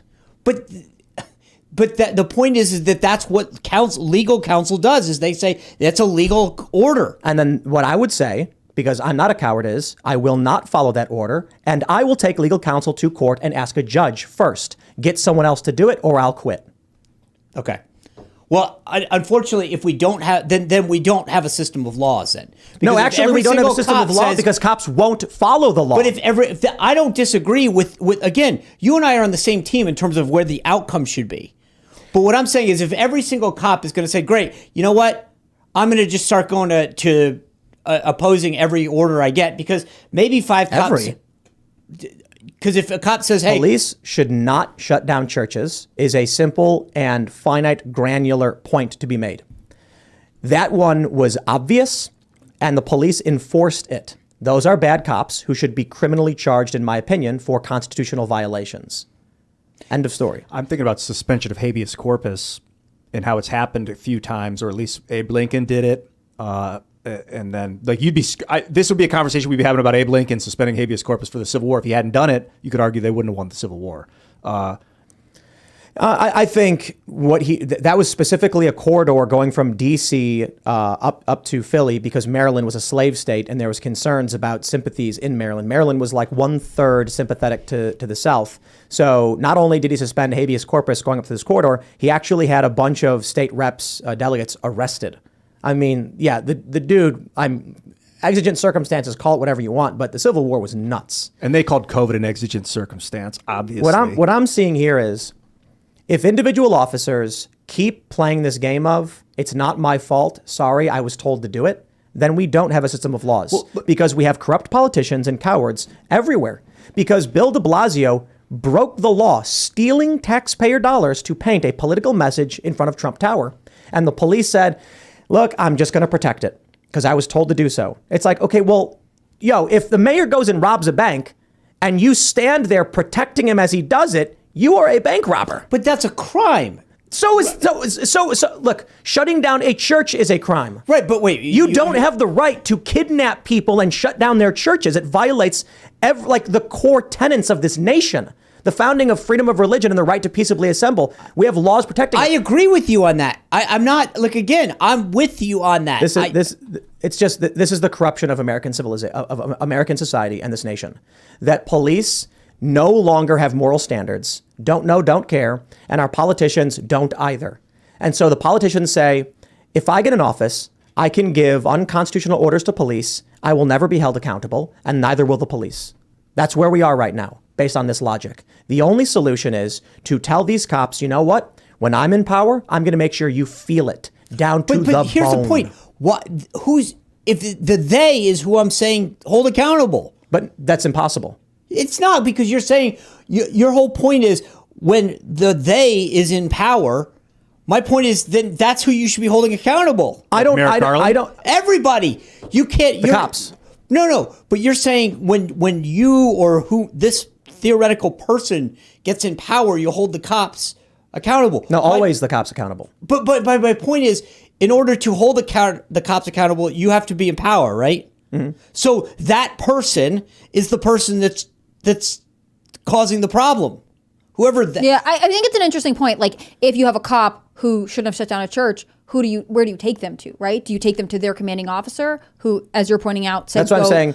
We need politicians to make sure each and every one of these officers feels the terror in their bones. That's my point, though. The politician who's doing it is the person to blame. Well, who is it? That makes literally no sense. I'm sorry, it just doesn't make sense. I kind of agree. If a guy walks up to an old lady, punches her in the face, I'm not going to say, who told you to do that? No, I'm going to say you're under arrest for punching an old lady in the face. But you're saying that we need politicians who will do this, right? Who will hold cops accountable. Uh-huh. My point is, there is a cop that's telling a politician that's telling the cop to shut down a church, right?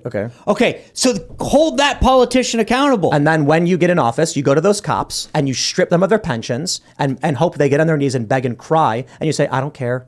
You're a bad person. You are evil, and you are plaguing this country. So who's the politician that's accountable for this? Who did this? Who Merrick issued- Garland, I Merrick guess? Garland. So Merrick Garland said he didn't know. And this is something I want to bring up because Matt Gaetz just was grilling or talking to Milley, General Milley, and talking about all these trans or drag shows on military bases. And Milley was like, I didn't know about that.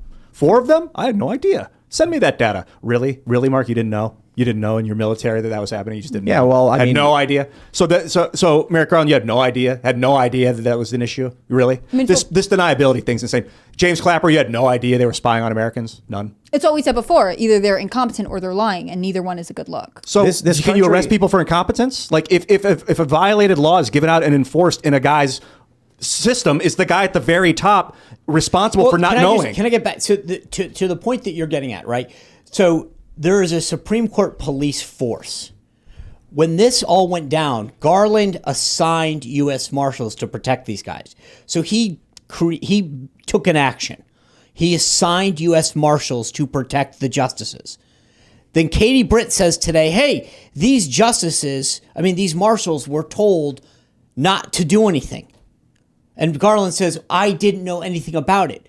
But you're the guy who's assigned the marshals in the first place. They wouldn't have been doing the action in the first place if you, Garland, hadn't assigned them.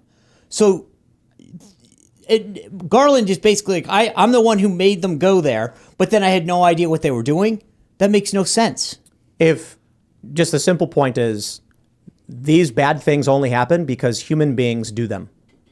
It doesn't matter who the boss is. Like when the banks fail, we don't arrest the people at the top of the banks. Right. What ends up happening is some like senior VP guy who signed off on something ends up getting fined or something like that. There's always an excuse to protect the people in power when it comes down to it. And because there's no actual mechanism, because I think a large portion of police officers are cowardly and corrupt, there's never going to be any law enforcement action against corrupt officials. And then what happens is, regardless of who gets into power, they're happy to have a mindless moron force who will do whatever they're told. They all are. There was a lawsuit in New York. Apparently, they won't hire police officers who have IQs above a certain number. And the argument they made was, well, they get bored and they quit, so we want stupid people. Well, because stupid people don't know what the law is and don't question, just do as they're told. But that's a problem. This is what's corrupting this country. If every police officer had scruples, then you would have these drag shows being shut down. They're already illegal. You would not have, at these pride events, for instance, where, as long as I've known about them, people dance around naked and engage in overtly illegal, obscene behavior in public. But police are like, I'm not getting involved in that, because they're cowards. Because they're cowards who don't care about their community. Because big cities have become just corrupt wastelands. Crime is skyrocketing for these reasons. And Luke Rutkowski pointed this out. He interviewed a guy. There was a guy who started stabbing people on a train, and the cops said, I'm not getting involved. Because the cops are corrupt. They're under no obligation to intervene to protect you.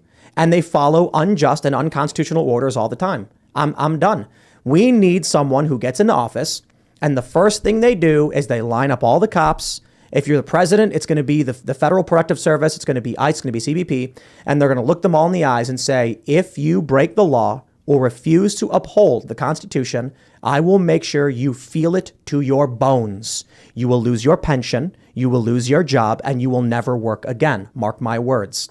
And if you want to quit now, quit. But the problem is politicians enjoy the fact that cops will do whatever they're told because they know that people like you, Sean, will say it's not the cops' fault. And that gives them carte blanche to do things like this. There should be no circumstance where the far left is allowed to rampage through cities, smashing windows, setting fires, setting up the Chaz, setting up the George Floyd Autonomous Zone, setting up the Atlanta Autonomous Zone. But the cops don't do anything about it. And the politicians aren't being held accountable because in Democrat cities, for instance, who's going to hold them accountable? In Chicago, it's been Democrat rule for 100 years.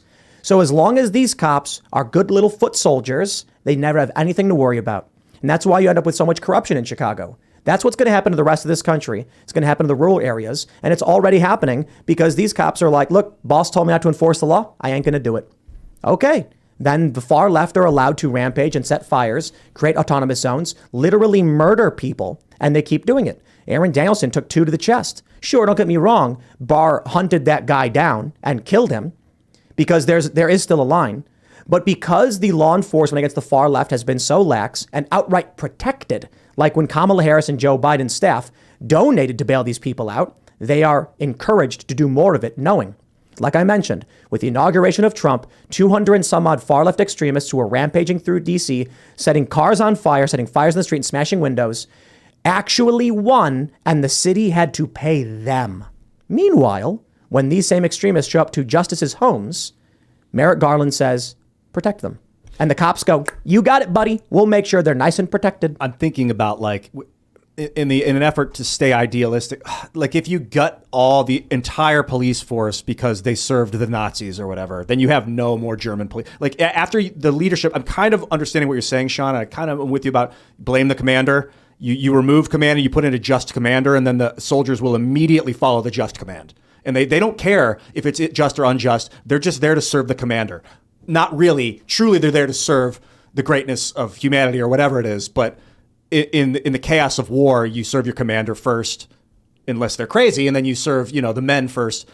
But I'm concerned about what Merrick Garland did, because either this is ineptitude and he didn't know what his department was doing, or he issued this order to stand down. But I'll give you one, and I don't mean to.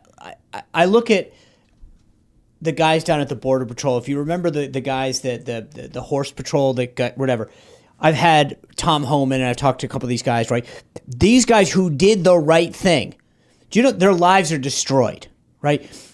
So many of these cops that I've talked to, and I'm not we're getting off on I think, but there are cops that go out there and do the right thing. Their lives get destroyed, and they're get told, you arrest that guy, you arrest that person because they did that, we're going to let them out. No one has their back anymore in this country.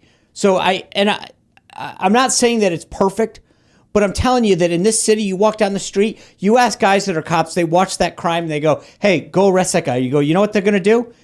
They're going to take him, they're going to bring him down, they're going to let him right out. Mm-hmm. And the cop goes, so what do you want me to do? I'm going to get, to your point, they get, oh, you know what? You're going to get arrested. You're going to get sued because you did this, and now you're personally liable. We're going to come after you personally for doing this. And the cop's like, yeah. Well, cops have, what's it called? Qualified immunity. Qualified immunity. So tell me how much that helps them when they're. I mean, I'm just saying that. Yeah, the left will destroy their lives, and the right does nothing but excuse them. So I'm not interested. The watching these cops shut down churches, I was just like, how is that possible? How is it? I thought cops were like more conservative. I watched a video of Antifa attack a guy, and the cops arrested the victim because they were scared what Antifa would do, and they apologized to Antifa. I saw a video where a guy in his own home was arrested by the police as BLM cheered for the police. I thought they hated the police. No, they don't want to defund them. They want to replace them with loyal forces who will do what they say. And it's working. We watch with the Merrick Garland incident, far left extremists have battered police into absolute submission. And that's why these cops need to be held accountable. These cops need to fear the law enforcement more than they fear far left extremists. They need to say to themselves, look, man, if I don't arrest that guy, I'm going to lose my pension. I have to arrest him. It's the law. Right now, it's the opposite. Right now, they're going, if I enforce the law against the people who control the reins of politics, they're going to come after me. I better just do nothing. Okay, well, that's a corrupt cop, in my opinion. They are sacrificing this country for personal gain. Got to get rid of them. Got to fire them. Got to strip them of their pensions. That's the only thing they'll understand. Because right now, the path of least resistance for these cops is to be corrupt and to support corrupt politicians, because it's easier. It's safer for them. You can also, I want to make sure it's harder for them. You can reward them for doing the right thing. That'd be like an instance of punishing them for doing the wrong thing. And then additionally, like what you saying, guys get their lives destroyed, their livelihoods destroyed. What would be a way to help them if something? But again, I feel like we're way down a rabbit hole. But I still don't understand this, because if a cop goes out and arrests everyone, and the mayor of the city says, "I'm going to let everyone out the second you arrest them," and then he goes, "And I'll arrest them again." Okay, and the mayor lets him out again.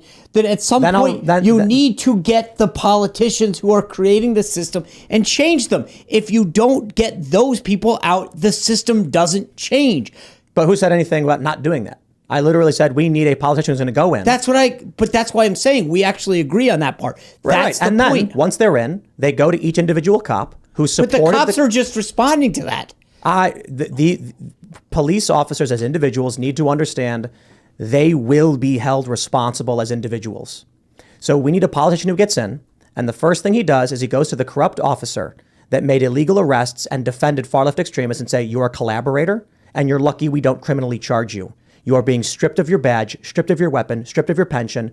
Go home. You will never work in law enforcement again. These cops that are defending corrupt politicians are the henchmen of evil people.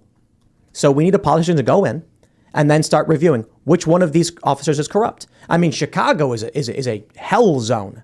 There's a video of a cop. There was an incident where a cop parked illegally and a meter maid gave him a ticket. So he went outside, grabbed her by the throat and slammed her and lifted her up by her neck, screaming at her. Because the cops in Chicago are dirty as they come. They operate black sites where they kidnap people and torture them. There was the famous story of the guy who was cattle prodding, electrocuting people into false confessions because these cops never get held accountable. And I like the police departments. Suburban police departments that are smaller tend to be pretty good. But you get in these big cities, they're bad. You get in areas like DC, they're bad. Someone needs to make sure we get rid of the corrupt cops and create an institution of good cops. But you realize what you just said. All of these cities are controlled by left Democrats that have been controlled by Democrats forever. Chicago, DC, they're all controlled by Democrats. And so as long as they're all responsive to a system. Now you get it. The police officers are enforcers for corrupt politicians. If there were no police, the corrupt politicians would be able to do nothing. They can, as it is plainly and obvious logic. A politician who goes outside and issues an order that is not followed has no power. None. But when you have corrupt police officers that say, yes, sir, we will do whatever you say, then you have the problem. Getting rid of that corrupt politician doesn't change the fact you have a corrupt police enforcement, because the next politician that gets in these cities in Chicago or New York will be as corrupt, and the corrupt police will enforce the corrupt actions. But if you get rid of the officers and enforce it at the individual level, the corrupt politicians will have no power. Who's going to get rid of them? If the politician, I mean, that's a entirely different argument. The fact is, the only way you stop the corruption is to root it out. You know, cutting the top of the weed off doesn't get rid of the weeds. You got to pull it by the roots. One thing concerns me: if you remove all the officers at the bottom, that the corrupt politicians would hire mercenaries to do their job. So just getting rid of what looks like one problem doesn't necessarily mean the problem's going to go away. In some ways, it could get worse, right? Because then you have drawn a line in the sand over who is willing to work with this police commissioner or whatever the next step up is. It may be. And you're not saying, you know, who's going to fill them, right? Like, I feel like at this point, you're saying either you take everyone out all at once or there's a chance for the problem to fester as we try and sort of sift through this, right? The issue may be that there is no way to stop the corruption, because these cities will keep electing the same people who then have law enforcement who keep doing exactly as they're told, regardless of what's legal or not. But the point is, the mayors, the governors have no power without the men and women in uniform to enforce their decrees.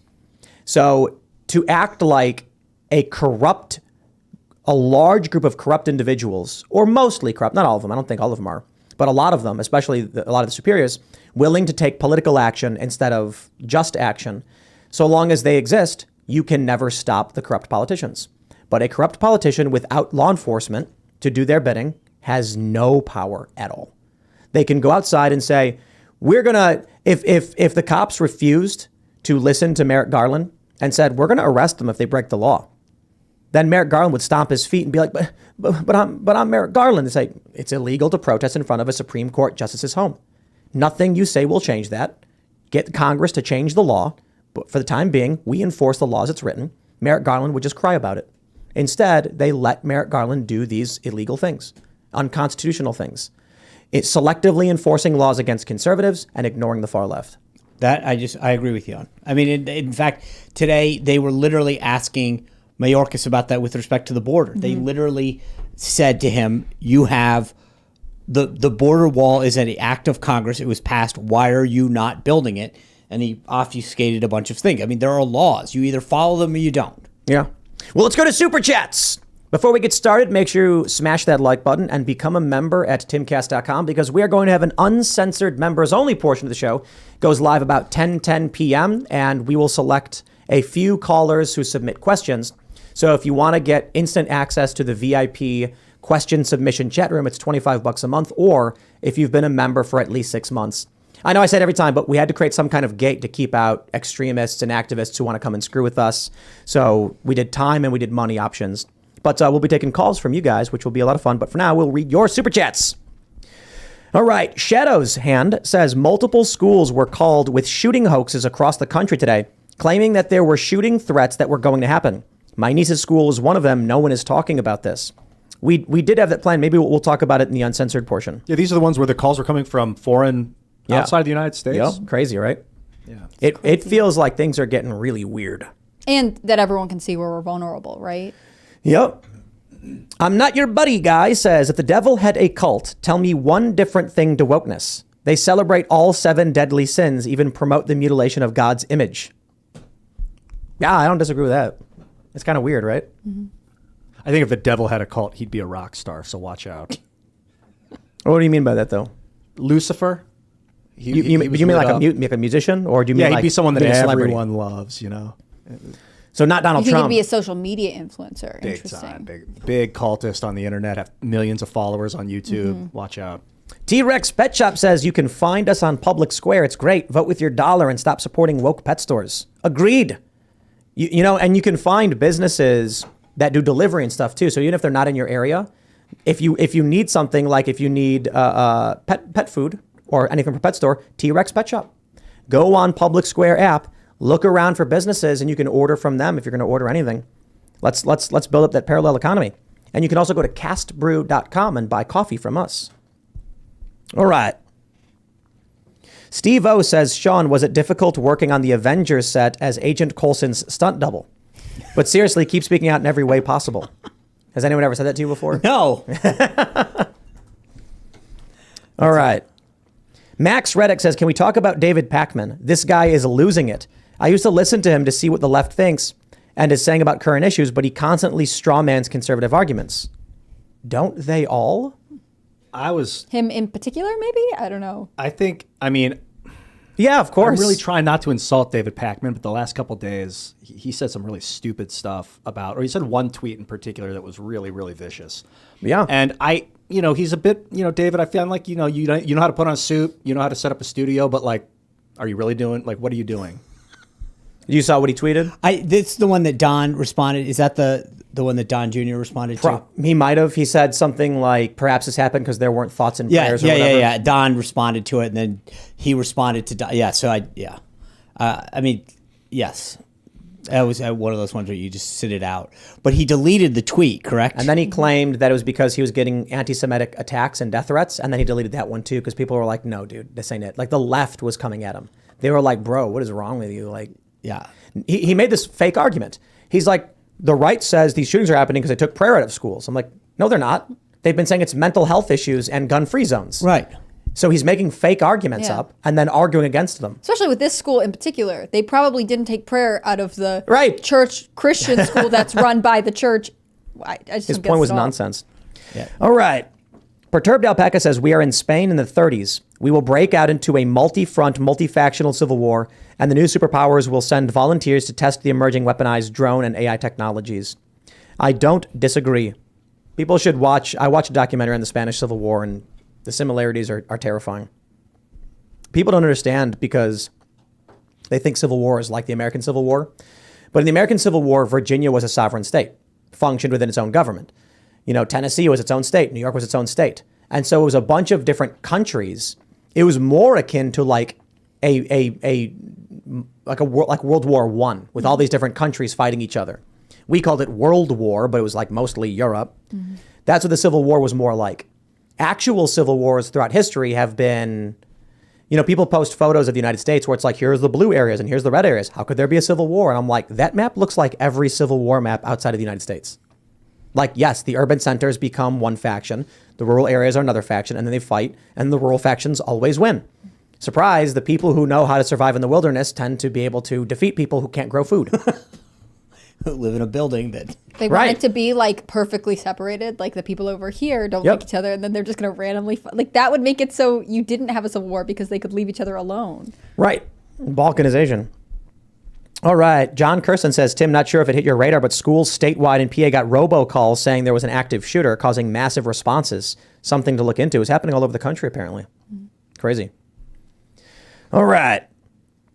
Hillbilly Clinton says, this is a perfect example of why we need to stop blaming guns and start blaming people that are mentally ill. The mainstream media will never do that, though, especially when a trans person is to blame.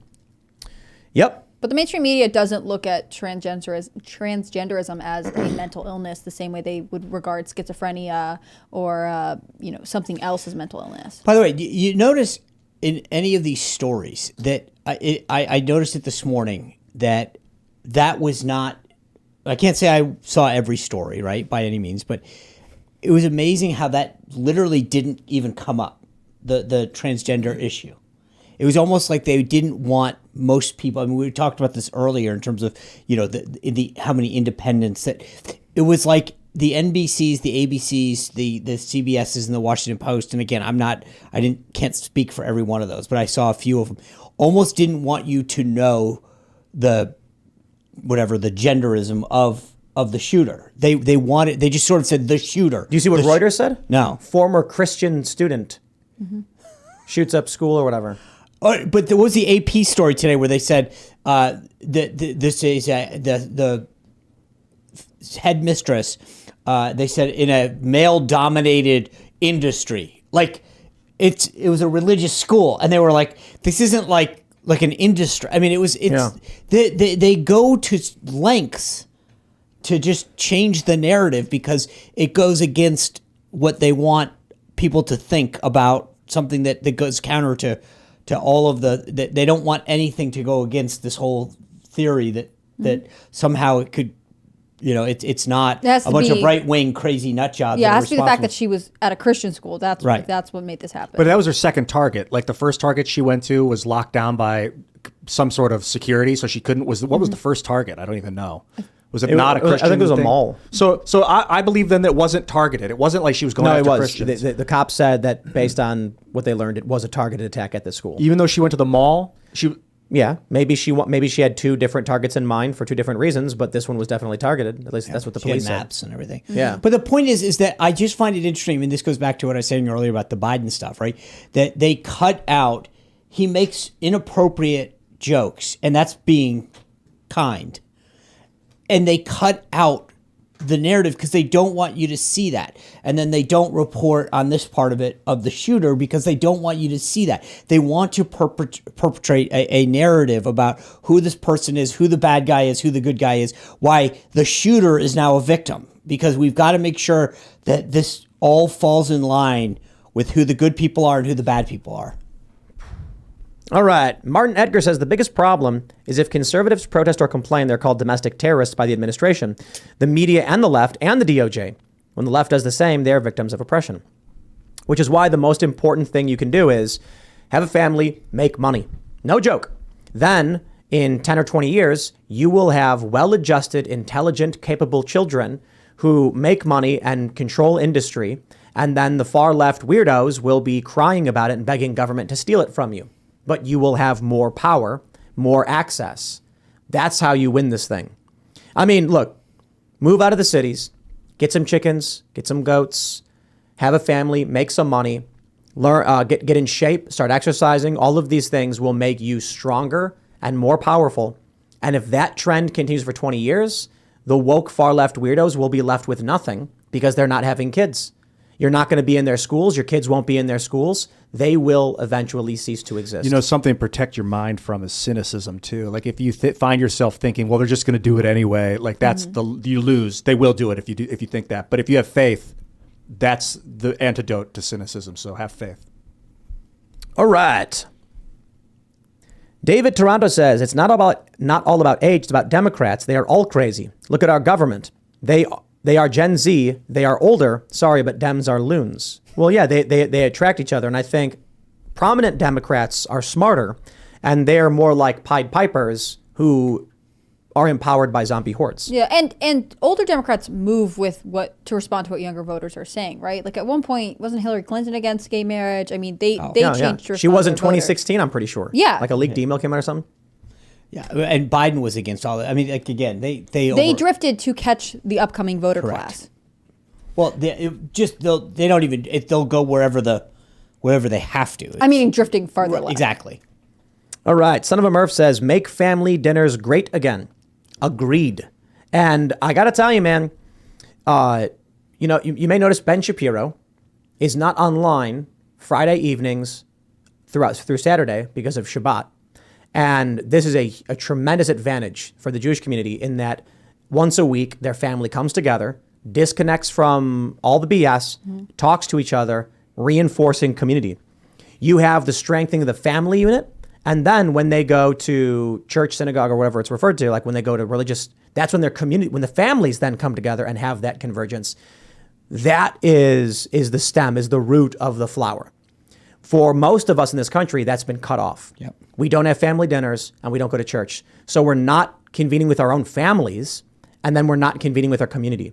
That's something people need to pay attention to, which is why we want to do Saturday morning cartoons at the new cafe, where we have families come in, bring their kids, the kids can hang out, watch approved educational cartoons. We'll have pancake sausage, maybe not so much, well, we have to do pancakes, but I'm not big on the sugar stuff, right? But some people might be. So we'll make eggs with our chickens, farm fresh Chicken City eggs and all that. And then families can hang out, build communal bonds, and I think that is a key to winning the culture war. Then we'll open, in 10 years, we'll have 50 locations, and all across the country, people will come and hang out for Saturday morning cartoons. That's how we do it. I wish I had $1 billion. Yo, if I was, I don't even know if you need $1 billion for it. If I was making as much as Joe Rogan was, I'd hire a guy and be like, start setting up coffee shops all over the country to do this. So maybe in 5 years we'll have the resources for that. If this one's profitable, then you could probably raise that money immediately. Mm-hmm. That's the thing too. Like maybe investment is the real path forward. We are about, the estimate is 2 months till operability for the coffee shop. But we got to do the second floor, the third floor, and there's a lot of permits and stuff. It'll probably be a little bit longer. But my family has experience with opening cafes before. So based on everything we've gone through, it may be 2 months. Once we have this built, I'm fairly confident that we could easily get a substantial investment to spring up a bunch of these locations in major areas, create community, hangout kind of places. So create some cool recipes for breakfast: almond flour pancakes with a little maple syrup. Lower I sugar want content. all of the cartoons to be done by Freedom Tunes. I want him to make a specific children's Saturday morning reel. Well, the idea is Saturday mornings, it'll be like, Daily Wire's got Chip Chilla. So we'll play whatever content they allow us to. But I don't want to. I'm not, if they're cool with us playing their cartoons in these venues, then absolutely. And maybe older cartoons that are just Bugs Bunny. Tom and Jerry. I mean, Bugs Bunny's a little bit empty, Tom and Jerry right? was a little violent. That's what I was. Well, told it's not so growing much. up. I don't care about the violence. It's like there's no real message in it. We want a positive message. Okay. If So- your book becomes a cartoon, Yeah, I'm thinking, hey, I'll do it. Brave Books, get some Probably get animation. an AI to Brave books. animate it, dude. Yeah. Someone asked me the other day if I read, is there an audio version? I'm like, maybe this is the way to get into that. We could do the audio. Yeah. Path to superstardom. But we could do motion stills. Okay. Where you basically just show each page slowly moving with a person narrating the characters. I like where you're going with this. And that's a start. But it's also about the adults too. Yeah. It's about the parents coming and meeting each other. So we do these community events, and then this is what you're talking about, getting to know your neighbors, right? exactly. I think that'll save this country and the world. And I'm pretty sure we know enough people who'd be willing to invest in that. We just need to get this one up and running. Then once we're interviewing managers, then that manager will get to manage another location somewhere else, but we'll start popping them up all over the place. And the best part is, once we have like 5,000 locations, it's going to be so awesome when they try and pull another lockdown and every single location refuses to close. They're going to go, uh-oh, this massive corporation is not abiding. What do we do? It's like, I don't know. You can't do anything about it. And then we'll win the culture war. All right, let's read some more. Cain Abel says, Ian, tolerance is what led us here today. This is why you should not tolerate evil in any way or shape. Yeah, I know, but tolerance also is what led us to where we were 40 years ago or 30 years ago when we were like the greatest cultural revolution on earth, like really with Hollywood and all this really What do you Walt think, in Disney. like the 80s or? No, like 1920, 30, 40, 50, 60, like our ability to tolerate religions of all kinds, creeds of all kinds. There was a lot of problems, but it was like one of the better tolerant systems on earth. But that's a problem with liberal democracies, is they're easy to infiltrate with bad ideas. I think you just gotta, lack of sense. If you can let the ideas rise to the surface, a lot of it is like, if you're stomping out good ideas and just only letting the bad ones rise, that's all you're gonna see. Do you ever think that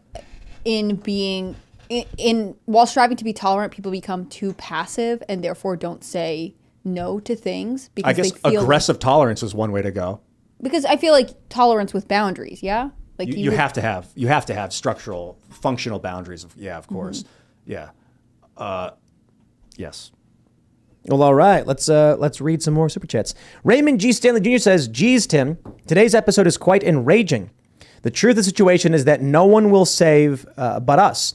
We must stand up for ourselves. You, me, the folks watching are our only way out of this." But I think it actually is really simple. And, a lot of people are wondering what to do. And it's like, have a family, get out of the cities, and make money. Get the chickens. Yeah, man. Be more self-sufficient. Allocate your money properly.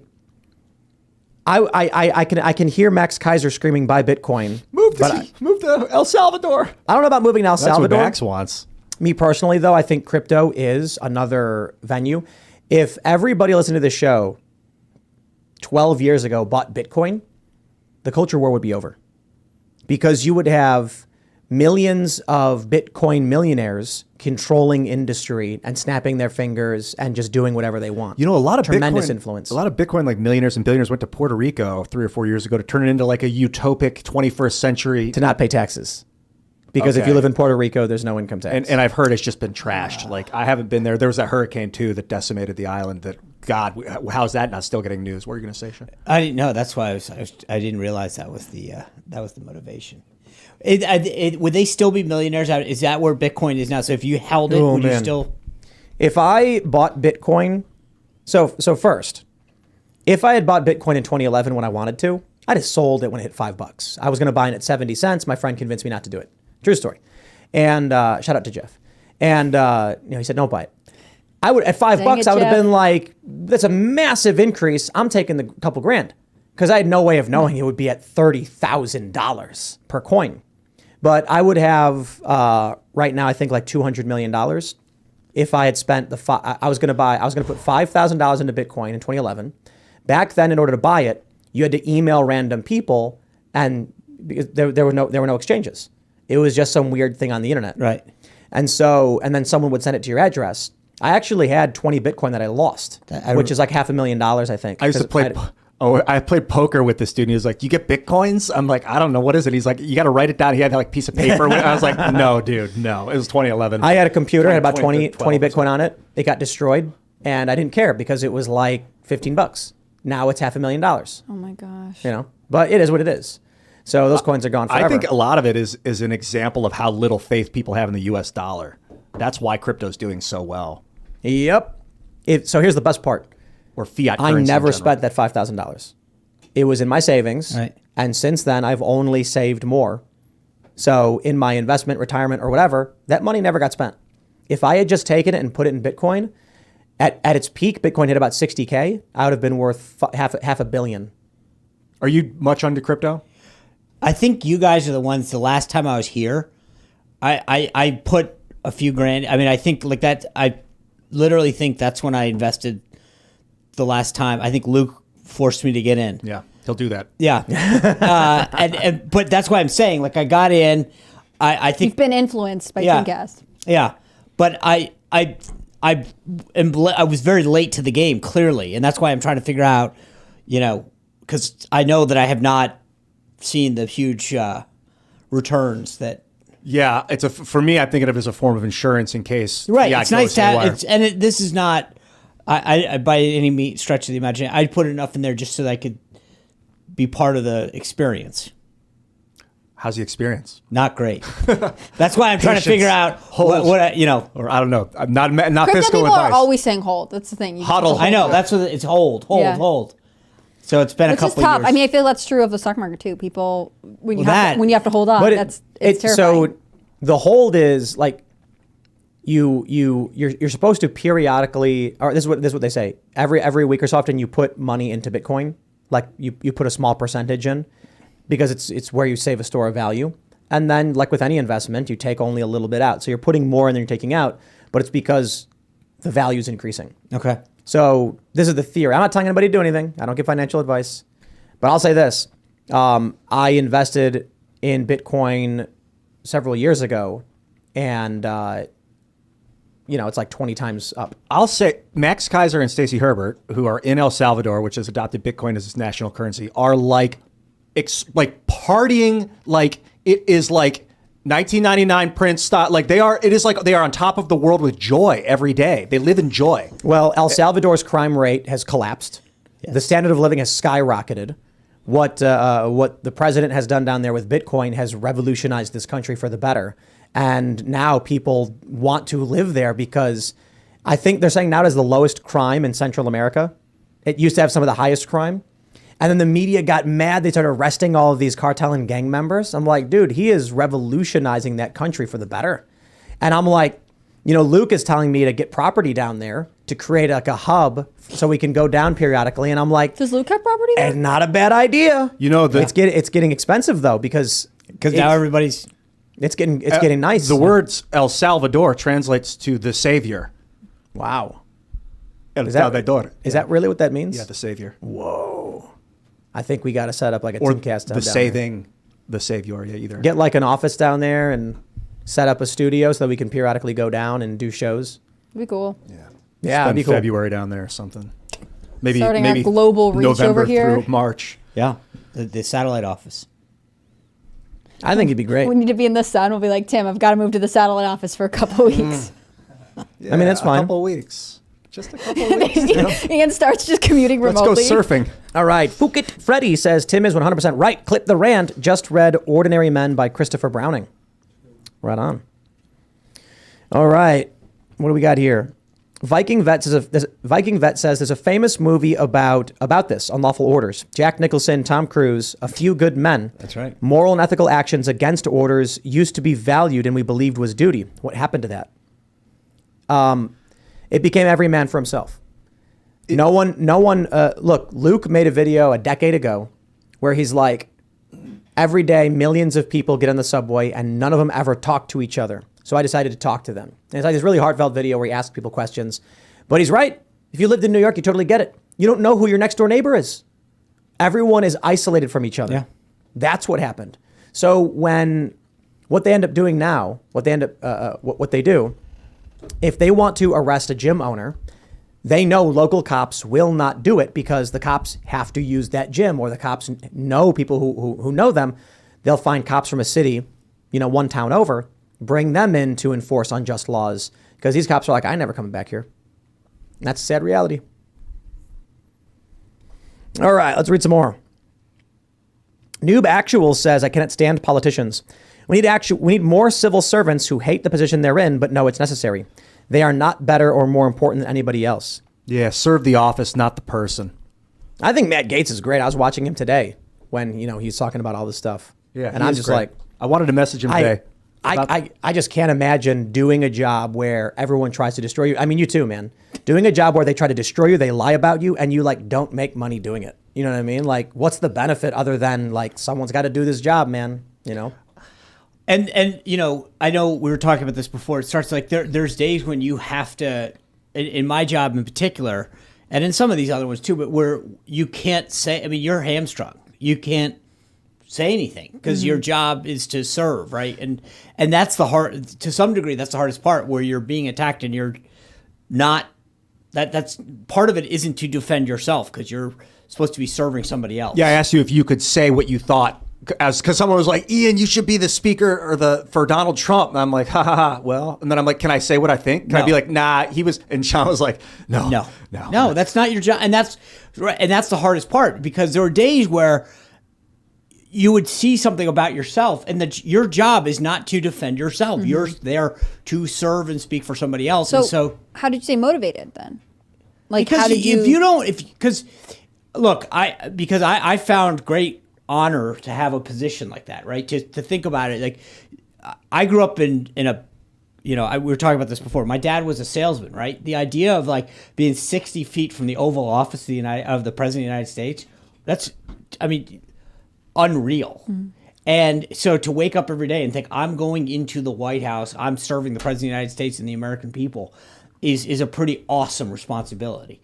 And if that's not enough of a motivation, you're in the wrong business. Mm-hmm.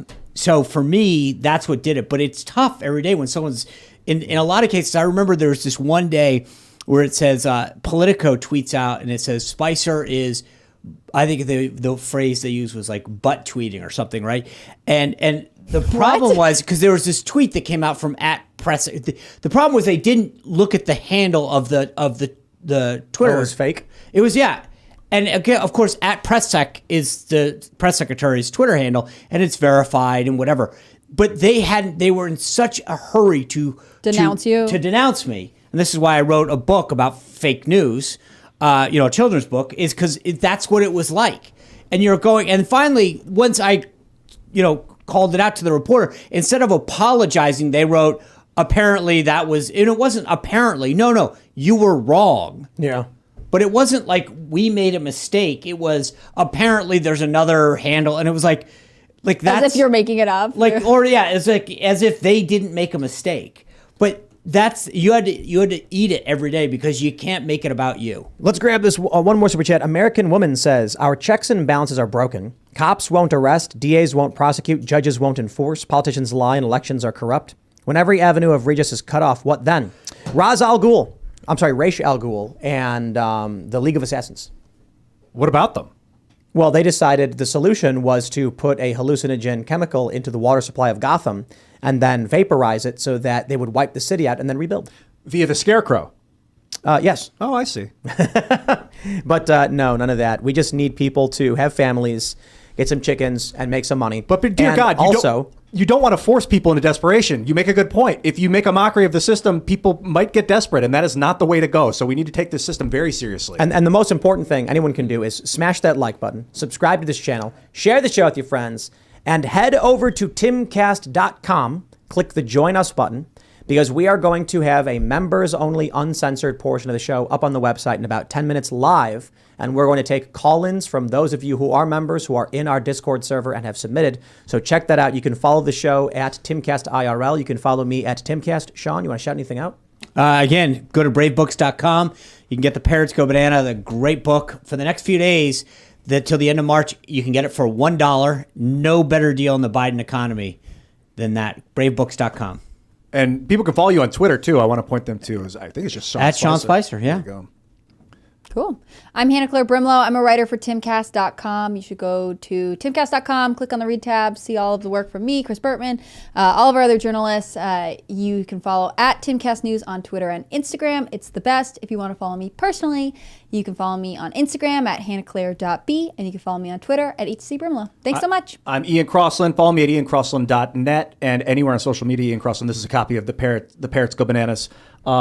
Sean Spicer and Brave Books. Art by Martin Moron. I hope I said your name right. Martin. Is it just Martin? Is it?